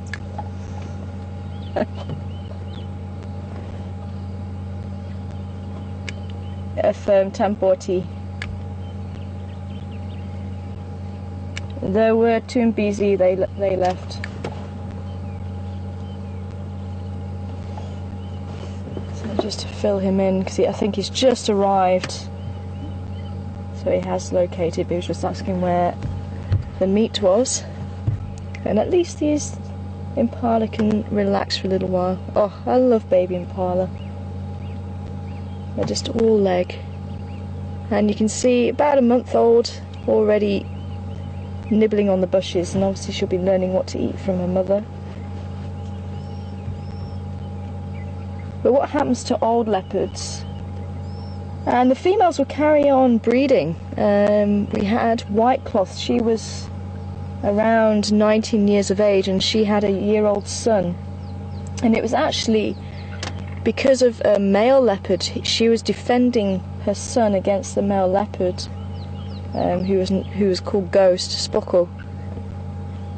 And she actually got in the way and fought him off, I think, but unfortunately died in the process. So it wasn't disease or anything that got her, it was a male leopard. But as the leopards get older, they can be more prone to disease as well.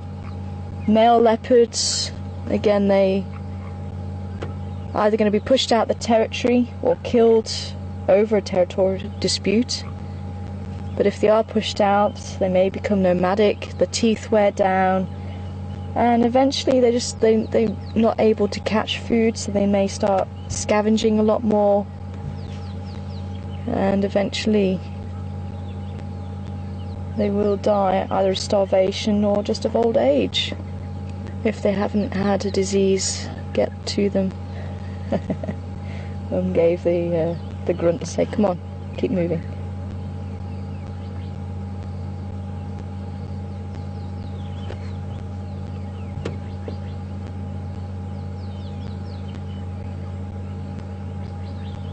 And I think we've actually got I think this is the breakaway herd from the impala. We do keep seeing that big impala herd, and I think they just form in their own herd.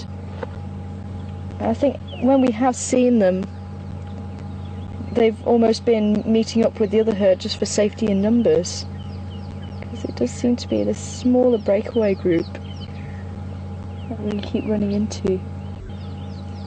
You can see everyone's got their heads down, they're just grooming, feeding, there's no problems. You can see those white tails flicking just to say everything's okay.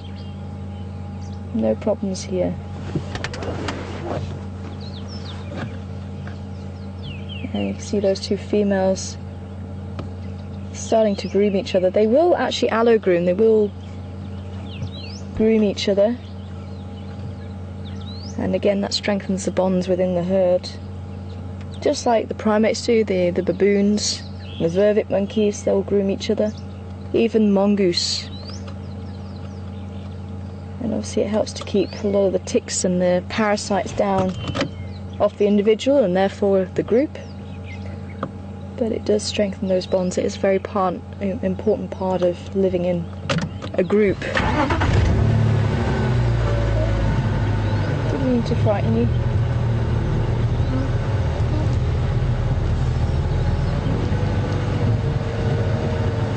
We're hearing some frogs, I think, in the bush. Everything is new to them. Very rapid learning curve out here for baby animals.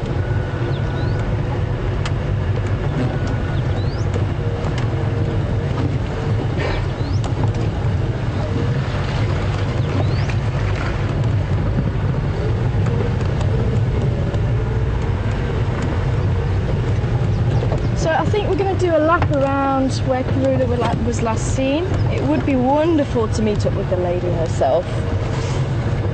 But absolutely wonderful to spend a bit of time with one of her boys, and he is a beautiful boy.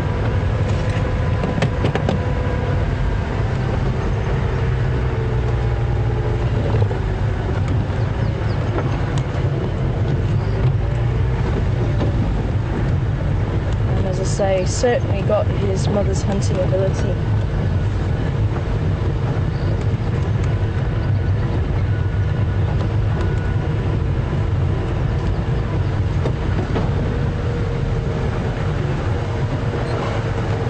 Hi Barbara in Florida, welcome on board this morning.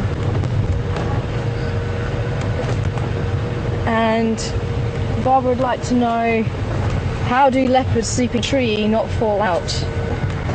And do you know what I would love to know? So when they do seem to wedge them, then they'll drag their legs over the branch and it's always hot. But apart from that, I think they've just got a very good sense of balance, and they don't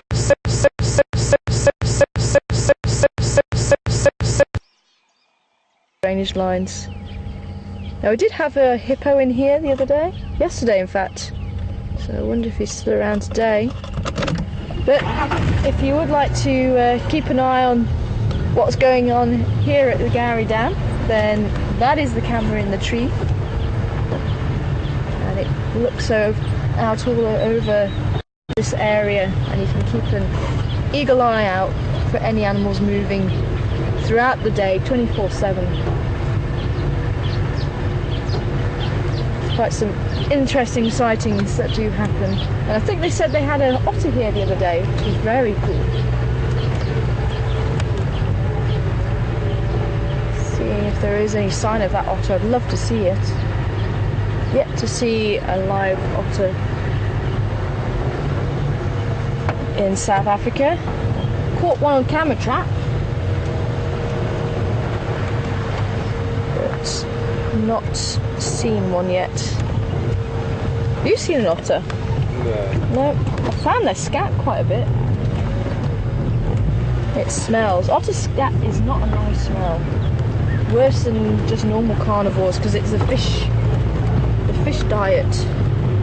Hey, look what we've got! Long time no see. We have some zebra. One of the most iconic animals. So we go from spots to stripes. From a leap, although it wasn't really a leap, it was one leopard, wasn't it? A leap to a dazzle. Dazzle of zebra.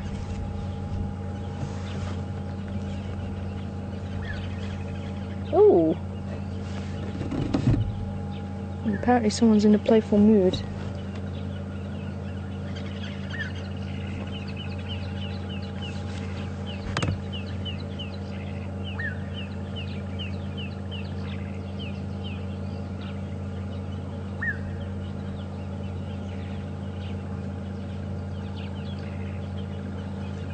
Now no one's really too sure, even now, why the zebras have stripes, but you can see really nicely the brown stripes on that zebra to the left of your screen, and that's very distinctive of the plain zebra, which is what these zebra are. Now they have been reclassified. They used to be the Birchells.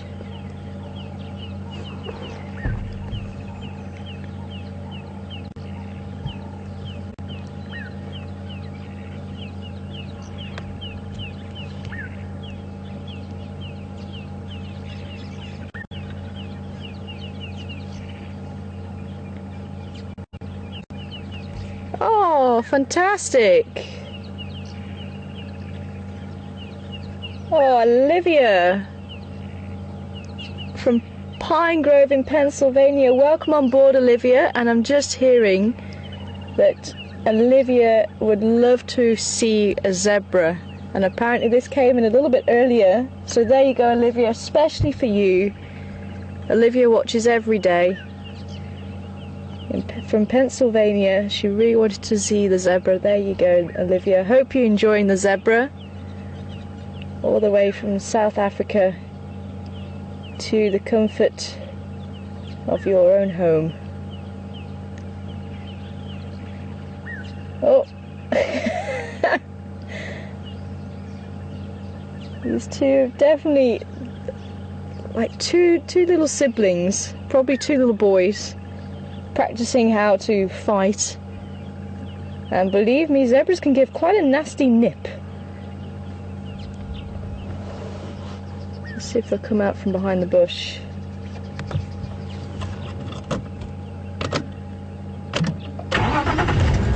Yeah, they are.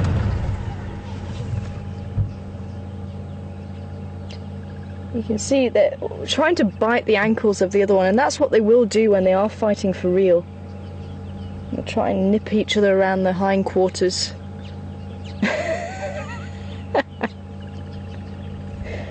Like, get off me. But yeah, these used to be called Burchell zebra, but they have now split the Burchell zebra here in South Africa from the eastern side of Africa.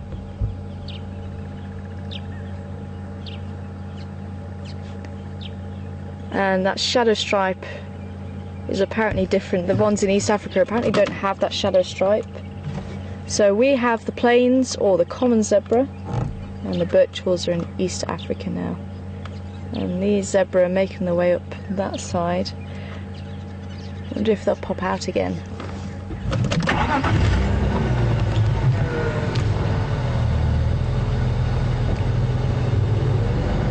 Hi, Ellen. Ellen would like to know, why do zebras always stand so close together? And it's so it can actually help reduce the amount of flies biting them. You'll often see them standing nose to tail.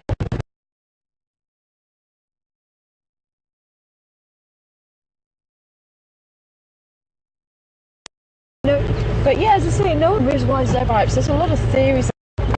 They're only theories. Ever actually been able to prove why zebras have stripes? Personally, I think it's a whole mixture of reasons. The black stripes are supposed to reflect, and it's supposed to set up a current.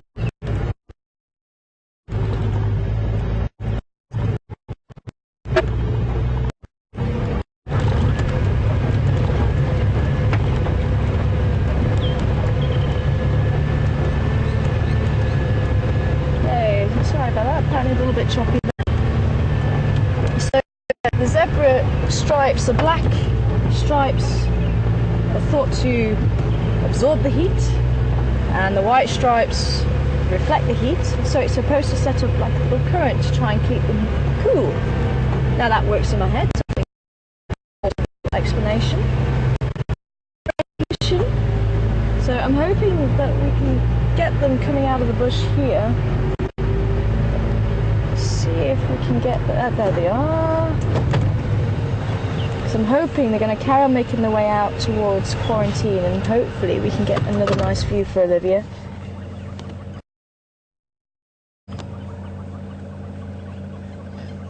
So another reason, just what it's showing here actually, how many zebra are there.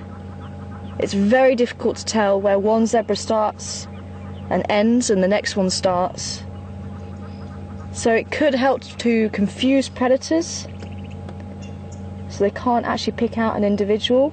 Camouflage, so again you can see them in the bush. Now when you see them on the open plain you think black and white stripes, that's like easy to see. But they are quite far in the bush now. And as soon as they go behind the bush, very difficult to see them. There we go. Look at that. Very difficult to see them. So it could be camouflage. As I say, recognition, so each member of the herd can recognise the other, although again I think the sense of smell also helps. But the baby will often be born away from the herd, and the mother will spend time with it so that baby can actually get to know mum and mum baby, and obviously the recognition of the stripes will help with that.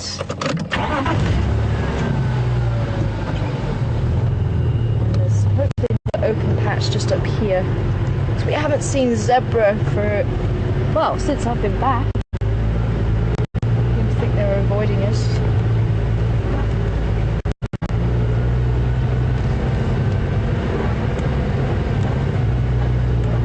There we go.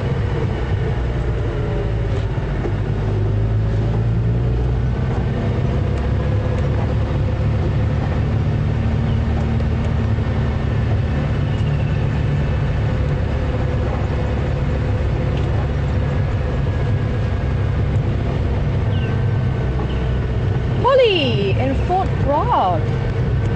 I'm hoping I'm going to try and see if I can get in front of these zebras. They'll cross in front of us, and we get to see those two little boys playing. Because I think they're still winding each other up.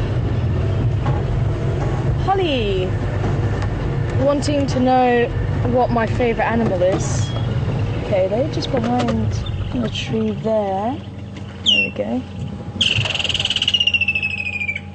Hello, woodlands. Oh!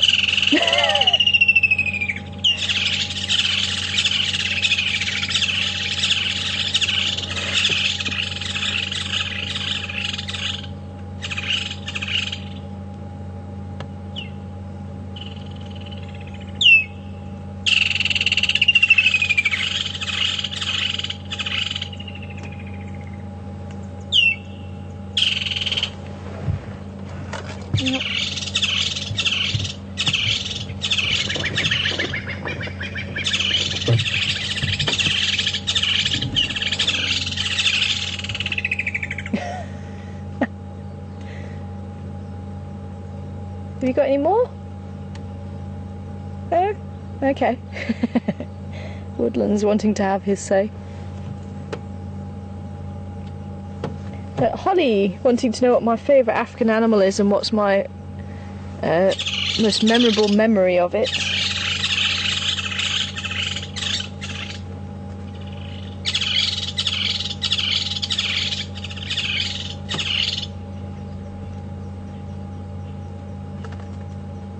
And that is a difficult one, Holly. Oh, there goes the woodlands. Oh, we've got all the family together.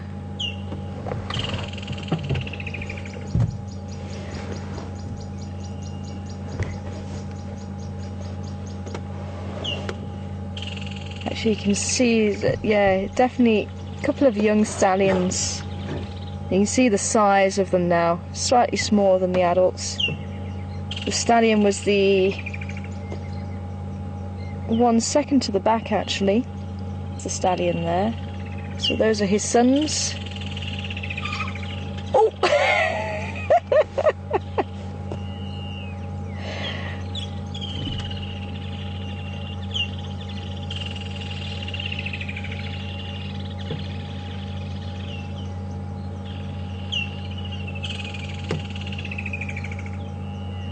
Beautiful. You can see why they have that collective noun, dazzle of zebra. I think everyone is aware of my love of leopards, but I also have a very deep love for the rhinos as well. There we go. These two still having a go. But the memories, oh, I've been so privileged to have so many memories. I think one of my first memories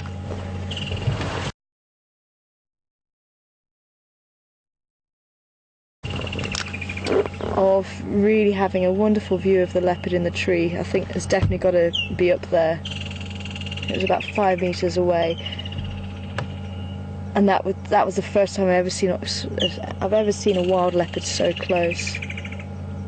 But how is this, hey? Two zebras sparring, learning how to fight. You can see sitting down actually stops the opponent actually biting the legs. Oh, fantastic. Okay, I'm just going to back up a little bit and just see if we can't get them, because they have been jumping. Oh, you can still get them, because they have been jumping. You see, trying to bite each other around the neck as well. So that mane's going to come in useful to protect the neck. Oh! Oh! Now, males actually have slightly larger canine teeth than females for that very reason, to assist when they're fighting.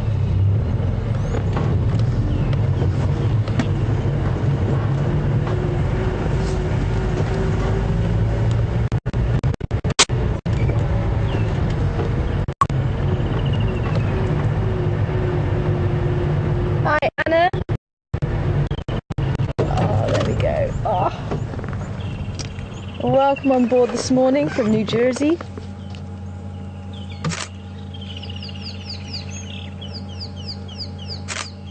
Oh, that's really gotta hurt. Anna wants to know, is it true that a zebra can't hold the weight of an adult human? And yeah, zebras actually have the kidneys slightly higher up apparently than what a horse does, and that's why it's actually, it can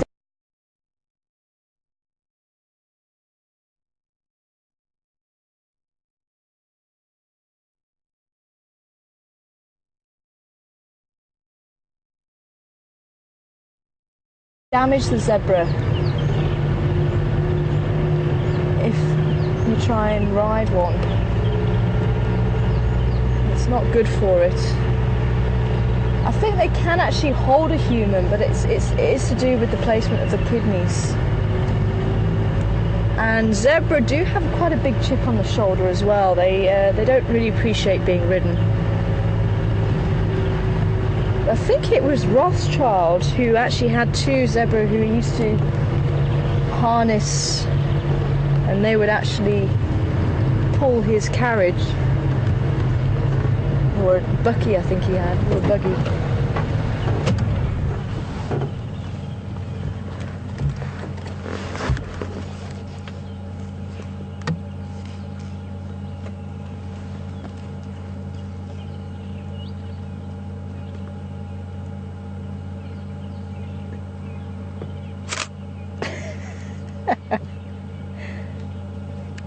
Oh, they're really going for it this morning, eh?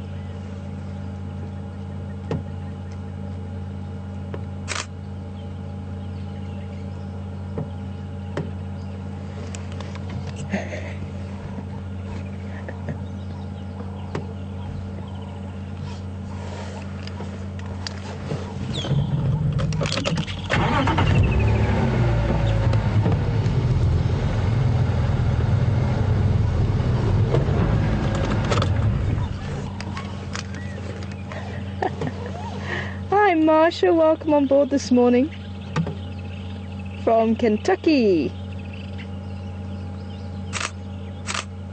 Marsha wants to know, do the females go off to have their babies alone, and do they have their babies at night? And they do tend to split away from the herd just so that the baby can actually start to recognise the mother. So the baby actually imprints on the mother, so once the baby comes back to the herd, the baby will still follow mum, whatever's happening, and she knows that that is mum. So the rest of the group are family members, but baby will follow mum no matter what. Very important. And as to the time of day, I'm actually not sure when they would actually give birth. The night would make a little bit of sense for the cover of darkness, but not so much for the predator activity.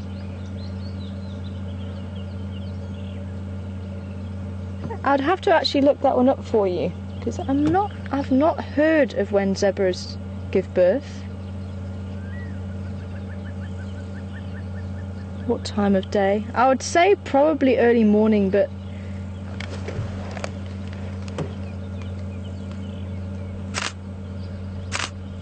difficult to say for sure.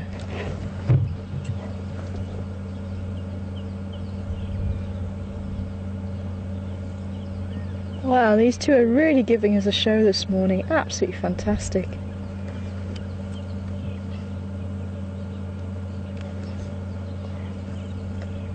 Now, zebras, even though the different species of zebra have stripes, you can still tell certain species apart because of the length, the width of those stripes. And up in Eastern Africa you get the Grevy's zebra. Now that zebra, the whole social structure is very different to the zebra down here.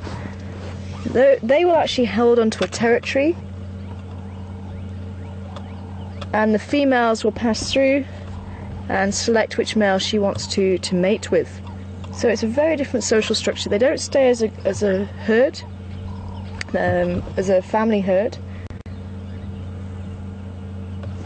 whereas these ones will stay as a family for pretty much the rest of their life. The males will actually start moving away from the herd after about 1.5 years, 2 years or so, once they start getting a little bit boisterous and they mature, usually about 2 to 3 years if I remember correctly, and then they'll have to go off and find females to start their own herd. And what happens is the females, when they come into estrus for the very first time, the females will stand very tall and really announce the fact that she's come into estrus and she's ready to mate. So she'll stand tall in the hope that any males in the area will know. And you do get the herds coming together. Now if I was just parked right in the way of that bush there, can you still see them?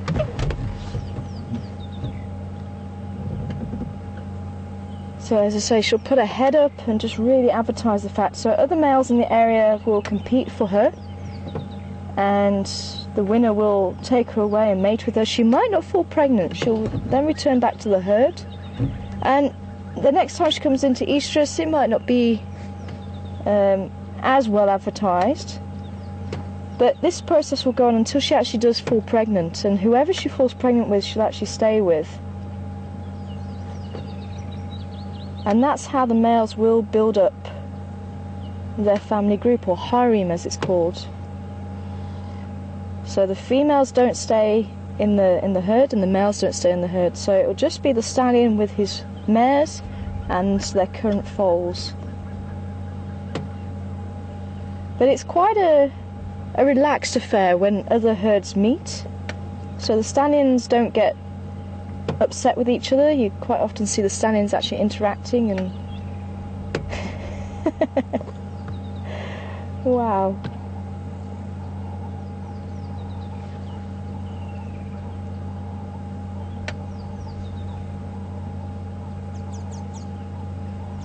They really are full of beans this morning, hey?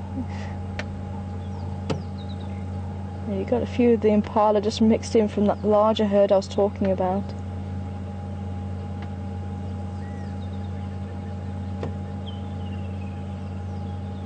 You can see the tails swishing like mad. And it is thought that they seem to get attacked by biting insects a lot more than other antelope and other animals do. And it could be because of that stripe pattern. It might work against them as well. Ooh!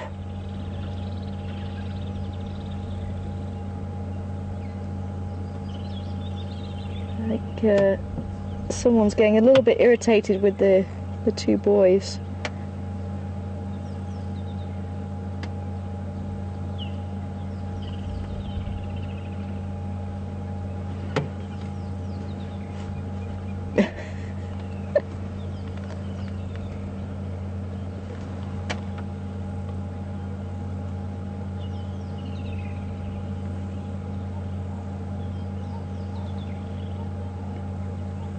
Hi Cindy in New Jersey, welcome on board this morning. Cindy in New Jersey would like to know if something happens to the mum, will any of the other females take care of the foal? And I believe they do. But again, I'm a little bit hazy on that, so I will have to just double check that for you. But I believe they will adopt. Because they're obviously with them being a family group.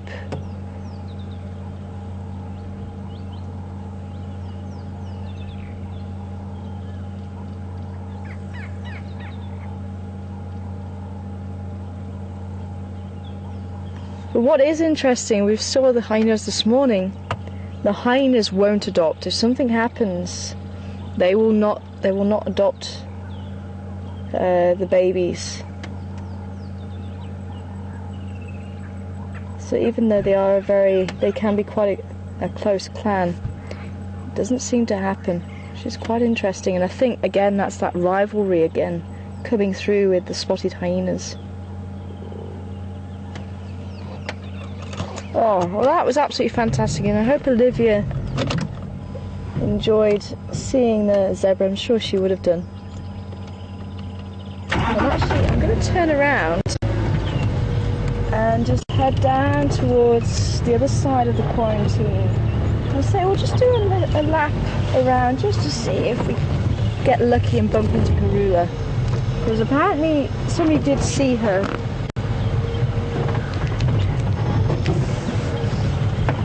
Around that area.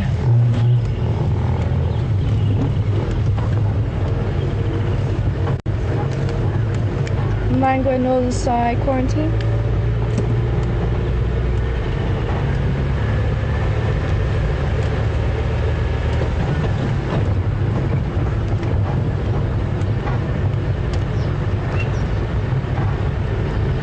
Oh, but what a show, hey? Wow.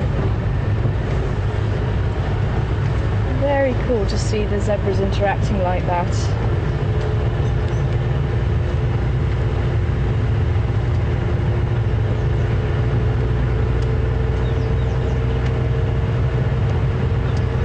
And it's not possible for zebras to interbreed and produce what we call a viable offspring either. Because different species of zebra actually have different numbers of chromosomes. So it is just like a horse and a donkey interbreeding. They also don't produce a viable offspring. That just means an offspring that can go on and reproduce. So the offspring is actually sterile. So depending on the species of zebra, you might get, if it did interact, you might get a sterile offspring.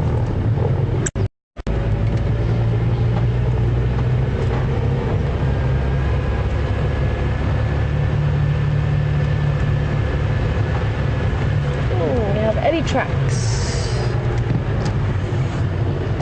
tracks going that way? Yes, that way. And if it slaps our bull fern up, got a couple. Nope, they are going this way. See the little toe. Just like when you walk, the first thing that comes into contact is your toe in the ground. Same with the elephant and other animals. So you look for that little scuff mark left behind.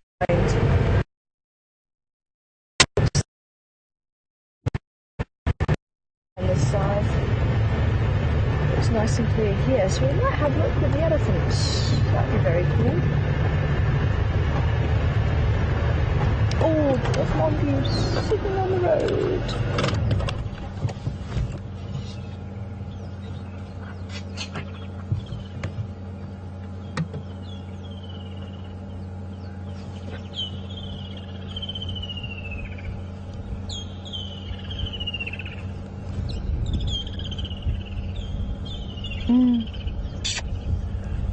There's a few more just to the left of it, sitting in the shade.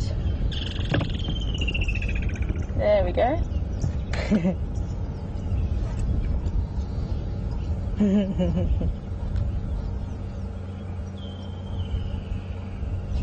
So yeah, just going back to that question about my favourite animal. So I was just getting so distracted by the zebra there. And my favourite, or most memorable sighting, yeah, certainly that first time I ever saw that leopard very close, 5 meters away. But we've had some wonderful rhino sightings here as well. And actually seeing the behaviour that I used to see in the captive rhino really cemented for me how sociable the rhinos were. And that was just so exciting.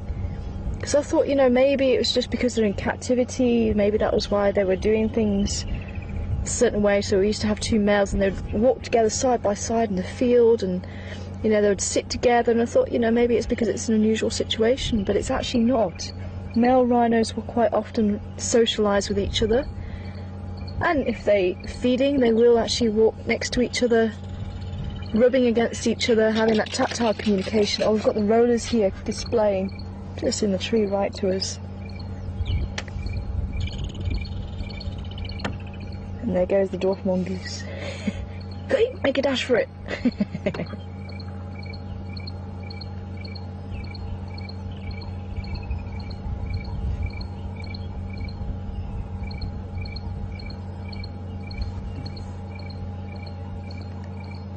Hi, Stacey. Oh, Tracy. In Australia. Welcome on board, Tracy. And Tracy was wondering why the zebra were sparring. And young animals will actually play to try and develop their skills and their muscles. Oh, there we go. There's the roller sitting on top there. There's two of them, and they are actually displaying. There we go. Just pull. Beautiful lilac-breasted roller.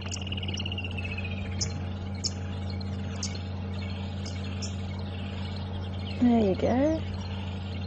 Absolutely stunning bird. But there's two, and I think they seem to be displaying. And you might be able to hear that really harsh with such a beautiful bird.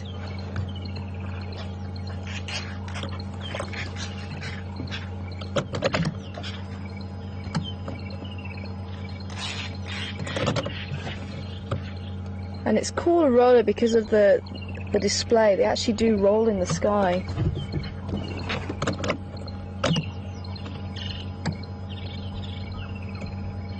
Have one more go at seeing them. So they are moving very quickly.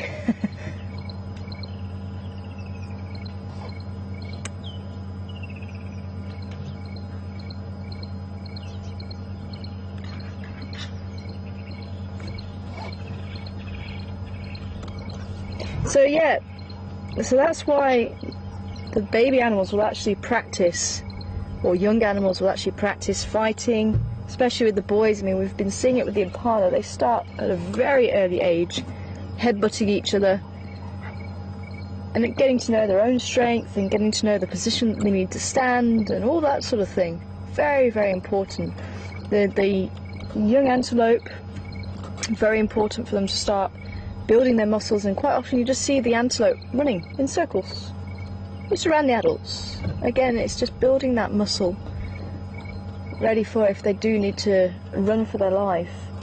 And the fighting is the same story. The hunting for the carnivores, that's why the cats, they get interested in the, you know, if you have a pet cat at home and you just, oops, sorry. I was thinking I was switching it off or switching it on. But the cats at home, if you play with a thing that makes a noise or a thing that looks fluffy, you immediately catch their attention and they start wanting to pounce on it. And again, that's just honing their skills, it's practicing their skills, especially kittens, and they pounce on each other and then they fight with each other. And the males, again, lots of play fighting, just for what they need when they get older. They've got that practice already. And you saw they were sitting down, and that actually stops the opponent from biting the ankles, which is what they're going for. Cool, well, we're almost at Philemon's Dip, so let's see if we do make it lucky. Now, she was at Philemon's Dip and she headed east. So west is that way, north is that way, south is that way, east is that way. She was at the dip, so she was moving that way. So she might be in this block here somewhere, but I think it's worth us maybe just driving down here, taking that 2-track along. Ooh, pretty bulls. Oh, wow, look at him. Oh, wow. There's a bull either side of the tree here, and the horns are just amazing. The spread on that bull there on your screen now, quite wide set horns, whereas the bull on the right of the tree, he's got quite a narrow set horns.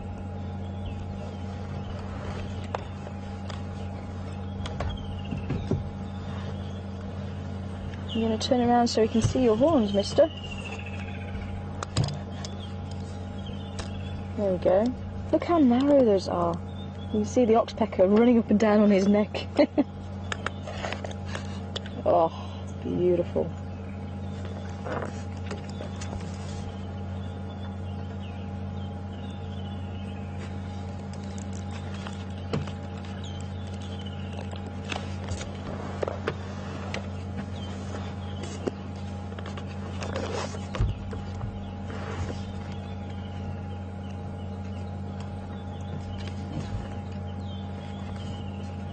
Very normal to see kudu bulls together, especially when there's no females around that are in season.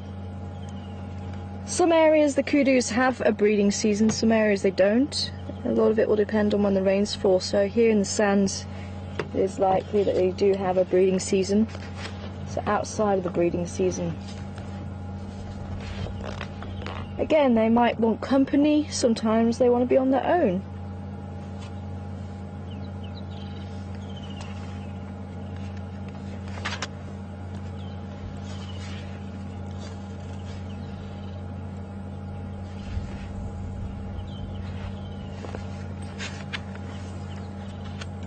I hear the dwarf mongoose calling.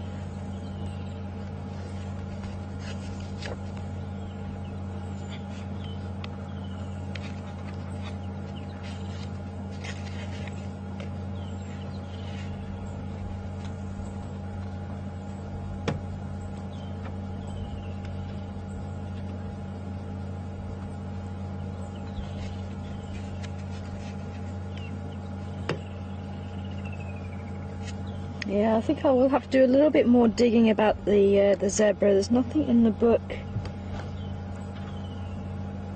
about the adoption and when they are born. Unless anybody out there can look that up for me, see if they can find anything on the internet to suggest when zebras give birth. I guess I'd say early morning.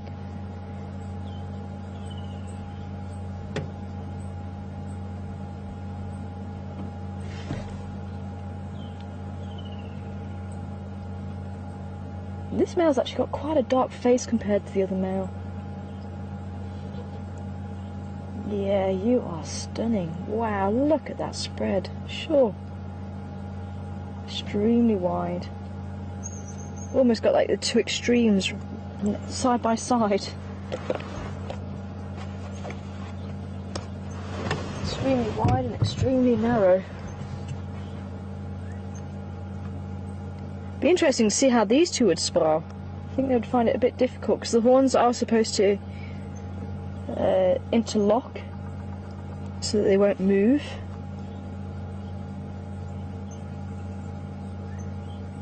But animals don't always fight. And as I was saying earlier about injuries can become a problem for the animal, and it can become life-threatening. So animals actually avoid conflict even as far as when a female's concerned. So what will happen is they'll go through a lot of displays to try and work out who is bigger. Now if it's very obvious, they don't even go through those displays. But if they're fairly evenly matched, then they'll go through the displays of showing off how big they are. So with the kudu, you'd have them sizing each other up, and that's when animals will quite often be side by side. And they can kind of guesstimate who is taller. But if they're still not able to work that out, some animals will use their voice to try and call louder. Some animals will even make themselves look bigger by arching the back, like the Nyala do. The Nyala actually arch their back and the fur stands on end to just try and give them that little bit more height. But if they still can't work it out, that's when you get the fight. And it's not to try and kill each other.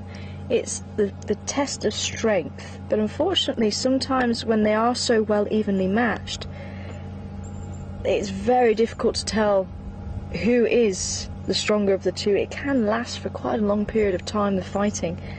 Sometimes they can actually just drop down through exhaustion. Sometimes they can go as far as actually killing each other just because they're so riled up that testosterone is pumping through the body. But it doesn't happen as often as what you might think. But he is majestic, hey? It's got to be one of my favourite antelope.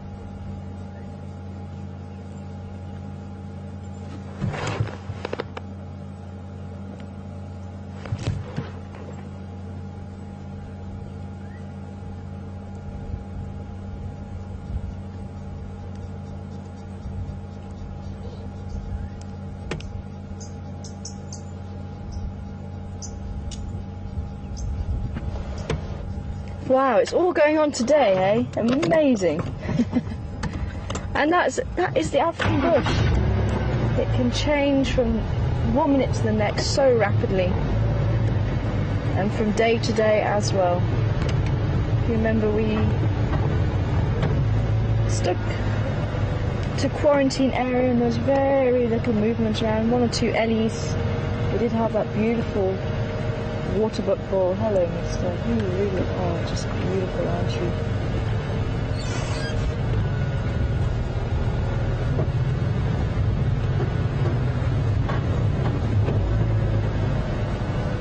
Oh, stunning, stunning, stunning.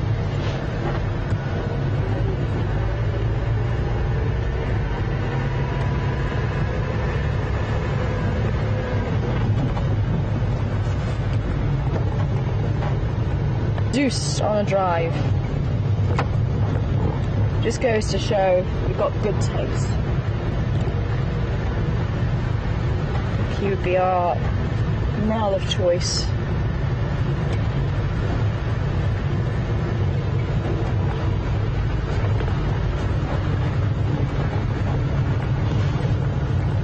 Zeus, I think, very apt actually. Very majestic. And he looked very powerful.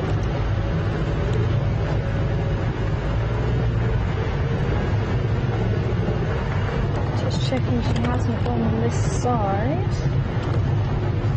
But yeah, I think maybe that 2-track is the best opportunity.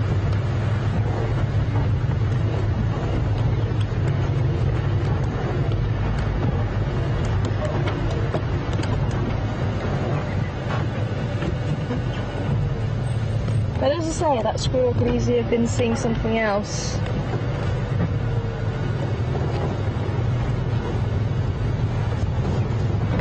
And the fact that the impala weren't picking up that alarm call means that I don't think the squirrel was seeing Karula. I've forgotten about that bit of information.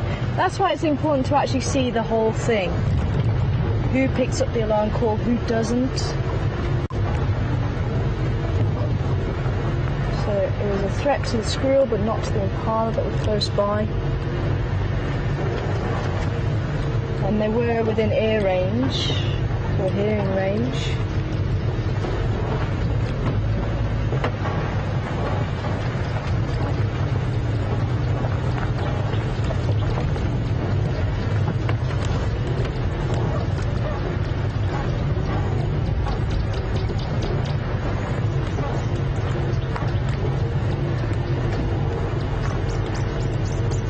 So this 2-track is going to take us to Twin Dams Road. So it was somewhere in here that he lost Karula.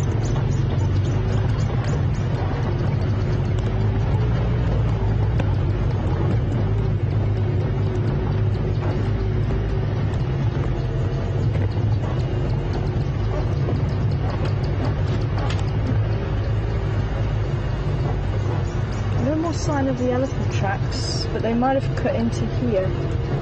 So we'll keep a listen out for the branches breaking also.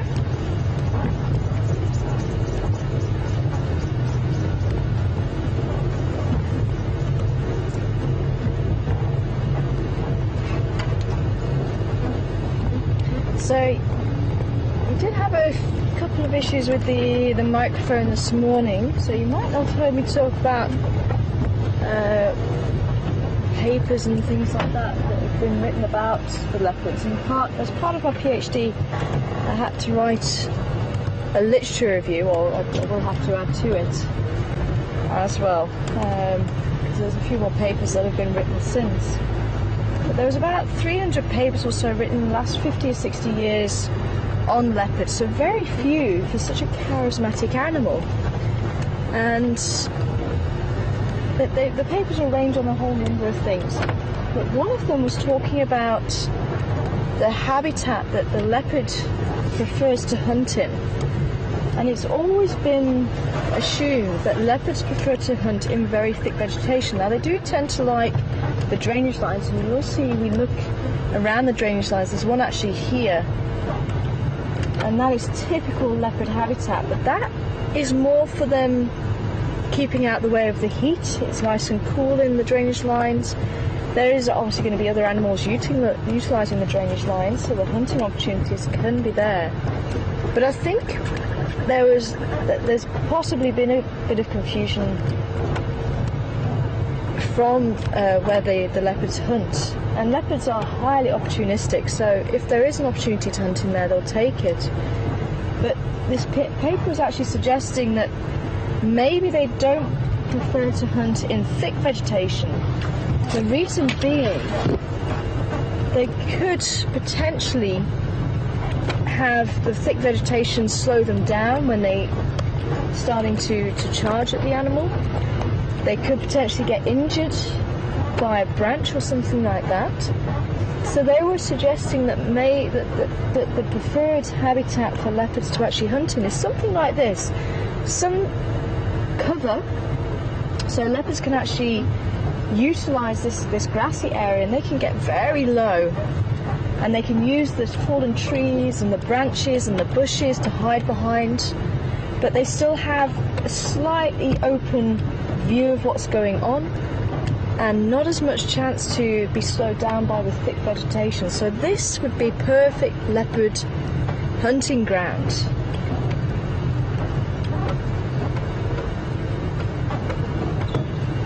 Might actually be worth it just going down this little 2-track here. So let's just have a quick look down here. So I think this will overlook the drainage line.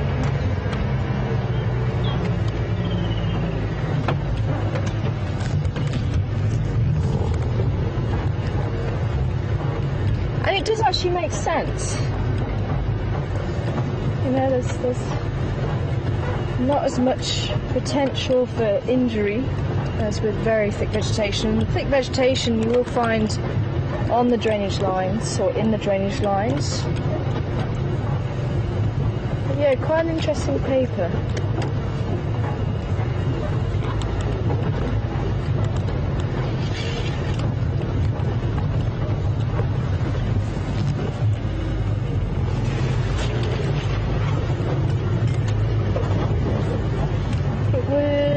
By Henshaw in 2012.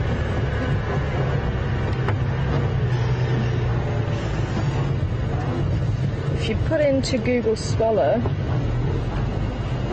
leopard prey catchability, you should be able to find it. So I think it's Henshaw.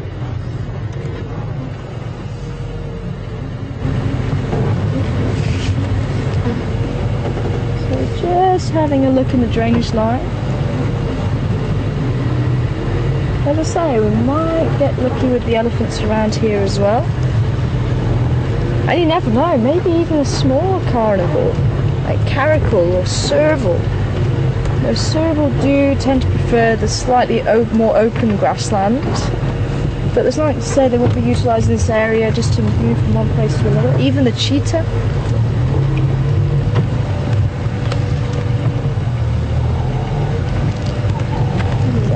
Very big that just flew over. Oh, but look at this. Blue sky. Fantastic. Bring some African sun to wherever you are in the world. Nice to see the clear sky on morning drive. It's been a while, eh? Having very misty mornings and rain. Hard to imagine now.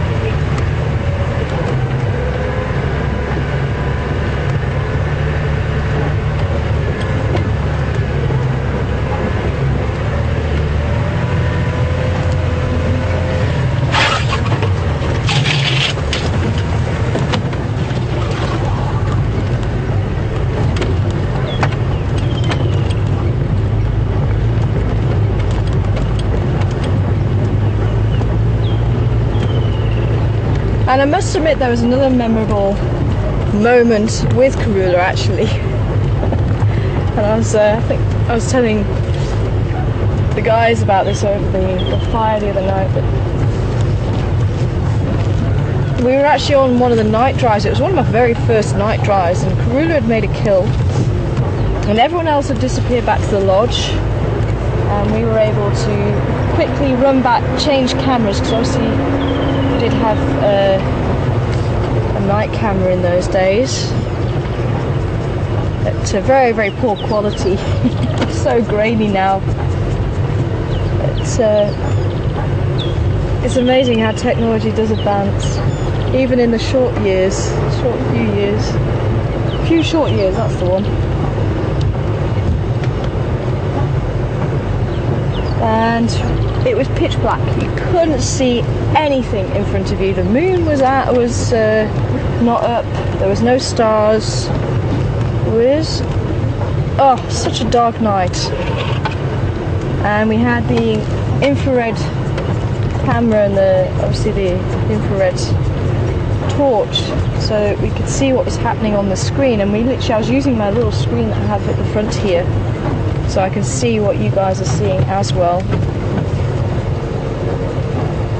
There's a few little pools here, nice to know about.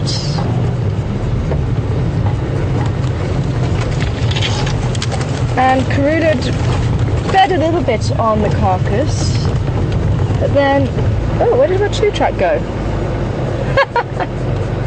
Okay, I've gone to a dead end.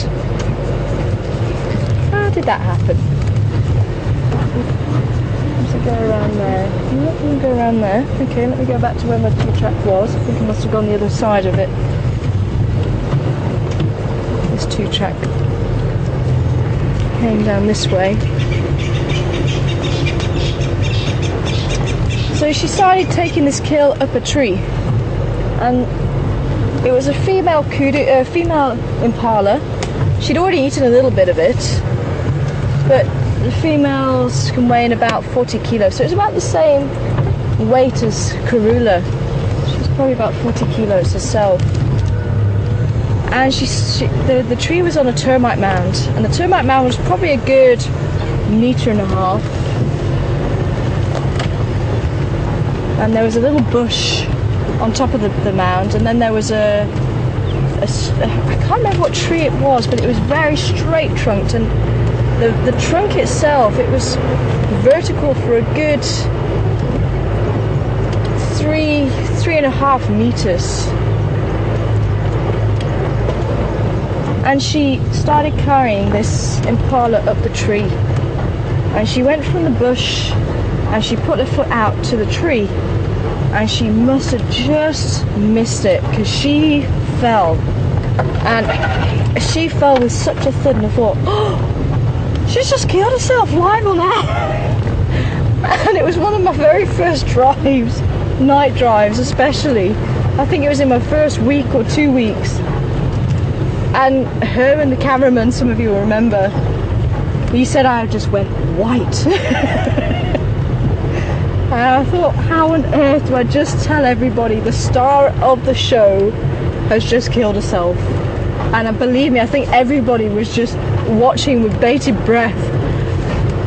And then after what must have been just a few seconds, but it felt like hours, we hear this movement, and she gets up again, and she tries again, and she actually makes it. She managed to put the kill in the tree. But my word. That was quite a memorable one.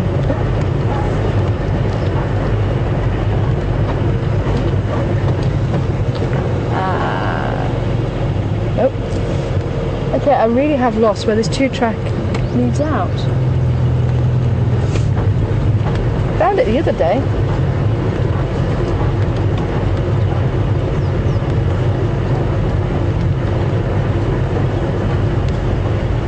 I'll have to come in from the other side and just see where I'm going wrong.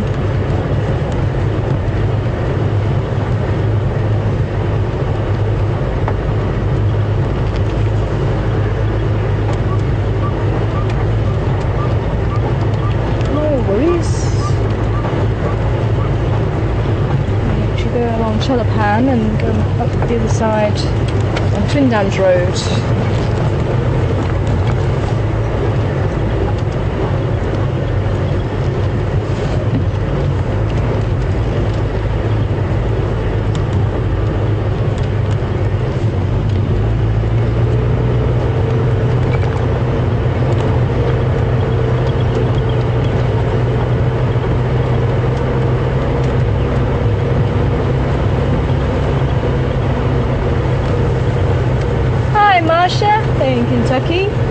thanks for the info. Marsha found a paper talking about how zebras give birth, and it's very similar to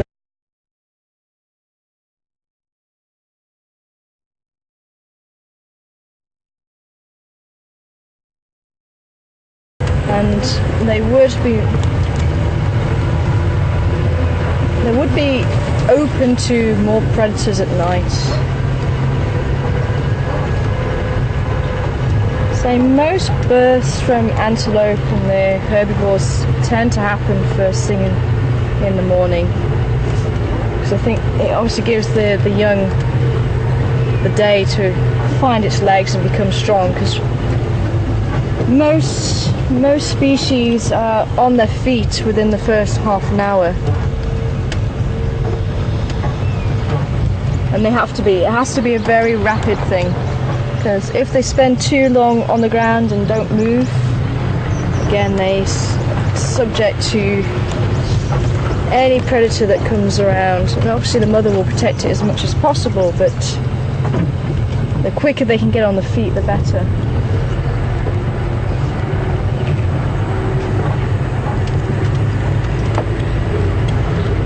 And it is amazing, that instinct to survive. The babies fall over, but that instinct to get up again and try again really is amazing.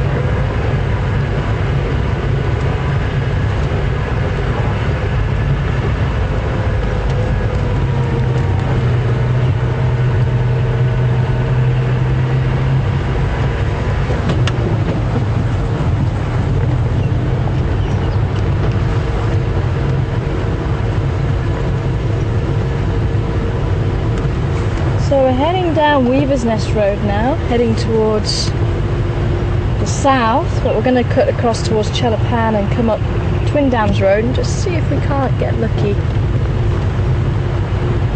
Maybe Our Lady is walking along the road, waiting to be seen. That would be fantastic.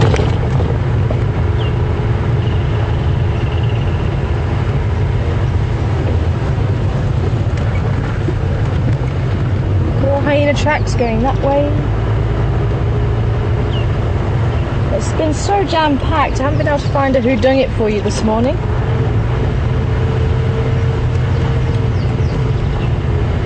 And I had a message from one of the founders of the whodunit. It wasn't, I must tell everyone, it wasn't me that came up with the name. But a few of the viewers were kind of joking and saying, oh, it's whodunit. And it kind of stuck, which certainly works. The tracks and signs of the bush that you can try and identify from the comfort of your own home.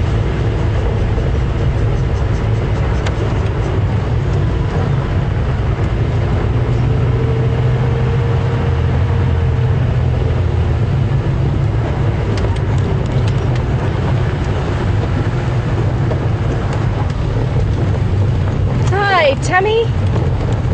Good to hear from you this morning. Tammy would like to know if we found the baby hyena, or has anybody found the baby hyena on Tumbela yet?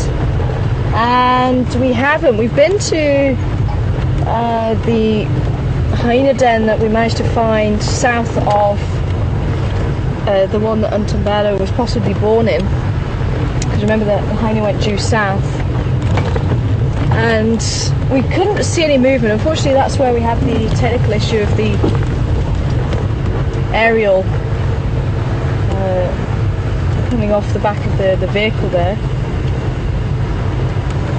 Unfortunately, a branch just managed to catch it wrong.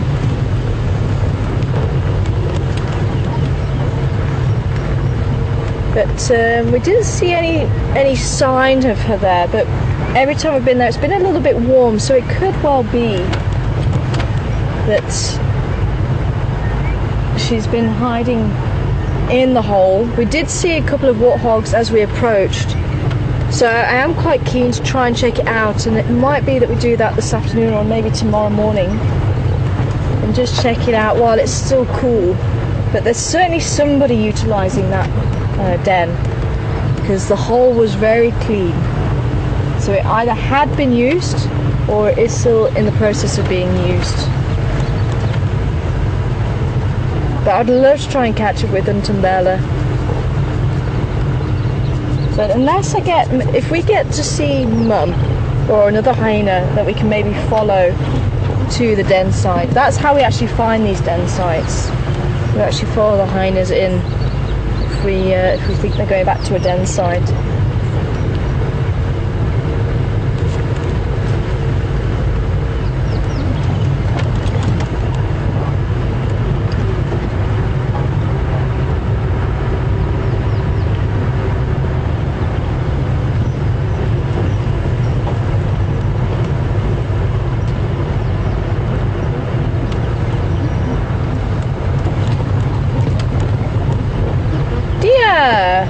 Welcome on board from Miami. Good morning to you. Oh, getting a very strong scent of something musty around here. Let's just have a quick check around the waterhole. The day I don't will be the day there is something here.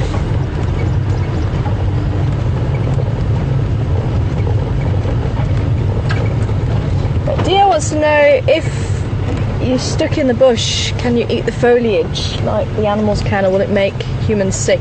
There are some trees that you can eat, and obviously it depends on the time of year. Our hammock is back. Wow, this is very muddy.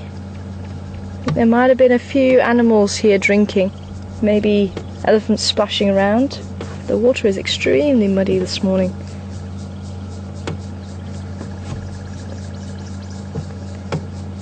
But yeah, there are some trees that you can actually eat the foliage. The buffalo thorn we saw the giraffe eating yesterday is one of those that we can actually eat. It's a bit like spinach, a bit like baby spinach. You can eat the young leaves especially. But the other leaves, not really. But there are, if you know where to look, there are ways and means of catching food if you want to catch your own food, like franklins and things like that. Otherwise, there's the berries, there are the tubers, which also do contain moisture as well. This time of year there's a lot of marula fruits around. You can go to elephant dung, and if you're not sure where there's water, then you can actually wring out the elephant dung and drink the water. Obviously it's not brilliant, but in a survival situation you just need to get water and food. And you also don't want to be wasting your energy, so you don't want to be going around in the heat of the day. You need to be sitting and preserving your energy and then moving around when it's cooler. You can make rope from the bark of the trees, and if I do find a tree where elephants have been debarking the tree, I don't like to cut a tree just to show people, so I always choose a damaged tree, so I'm not doing any damage to that tree. But if I find anything suitable, then I'll show you how to make rope, so you can actually tie things together with it. You can make yourself a shelter. You'd actually use the thorn trees to put the branches at the back of your shelter, so it would stop any attacks from lions and hyenas and things like that overnight. Okay, we're going to carry on up Twin Dams Road. Not much happening here apart from the hammock.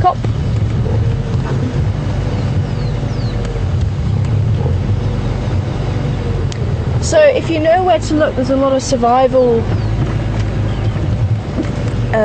skills, and you can actually survive with the plants that are here in the bush. You can survive.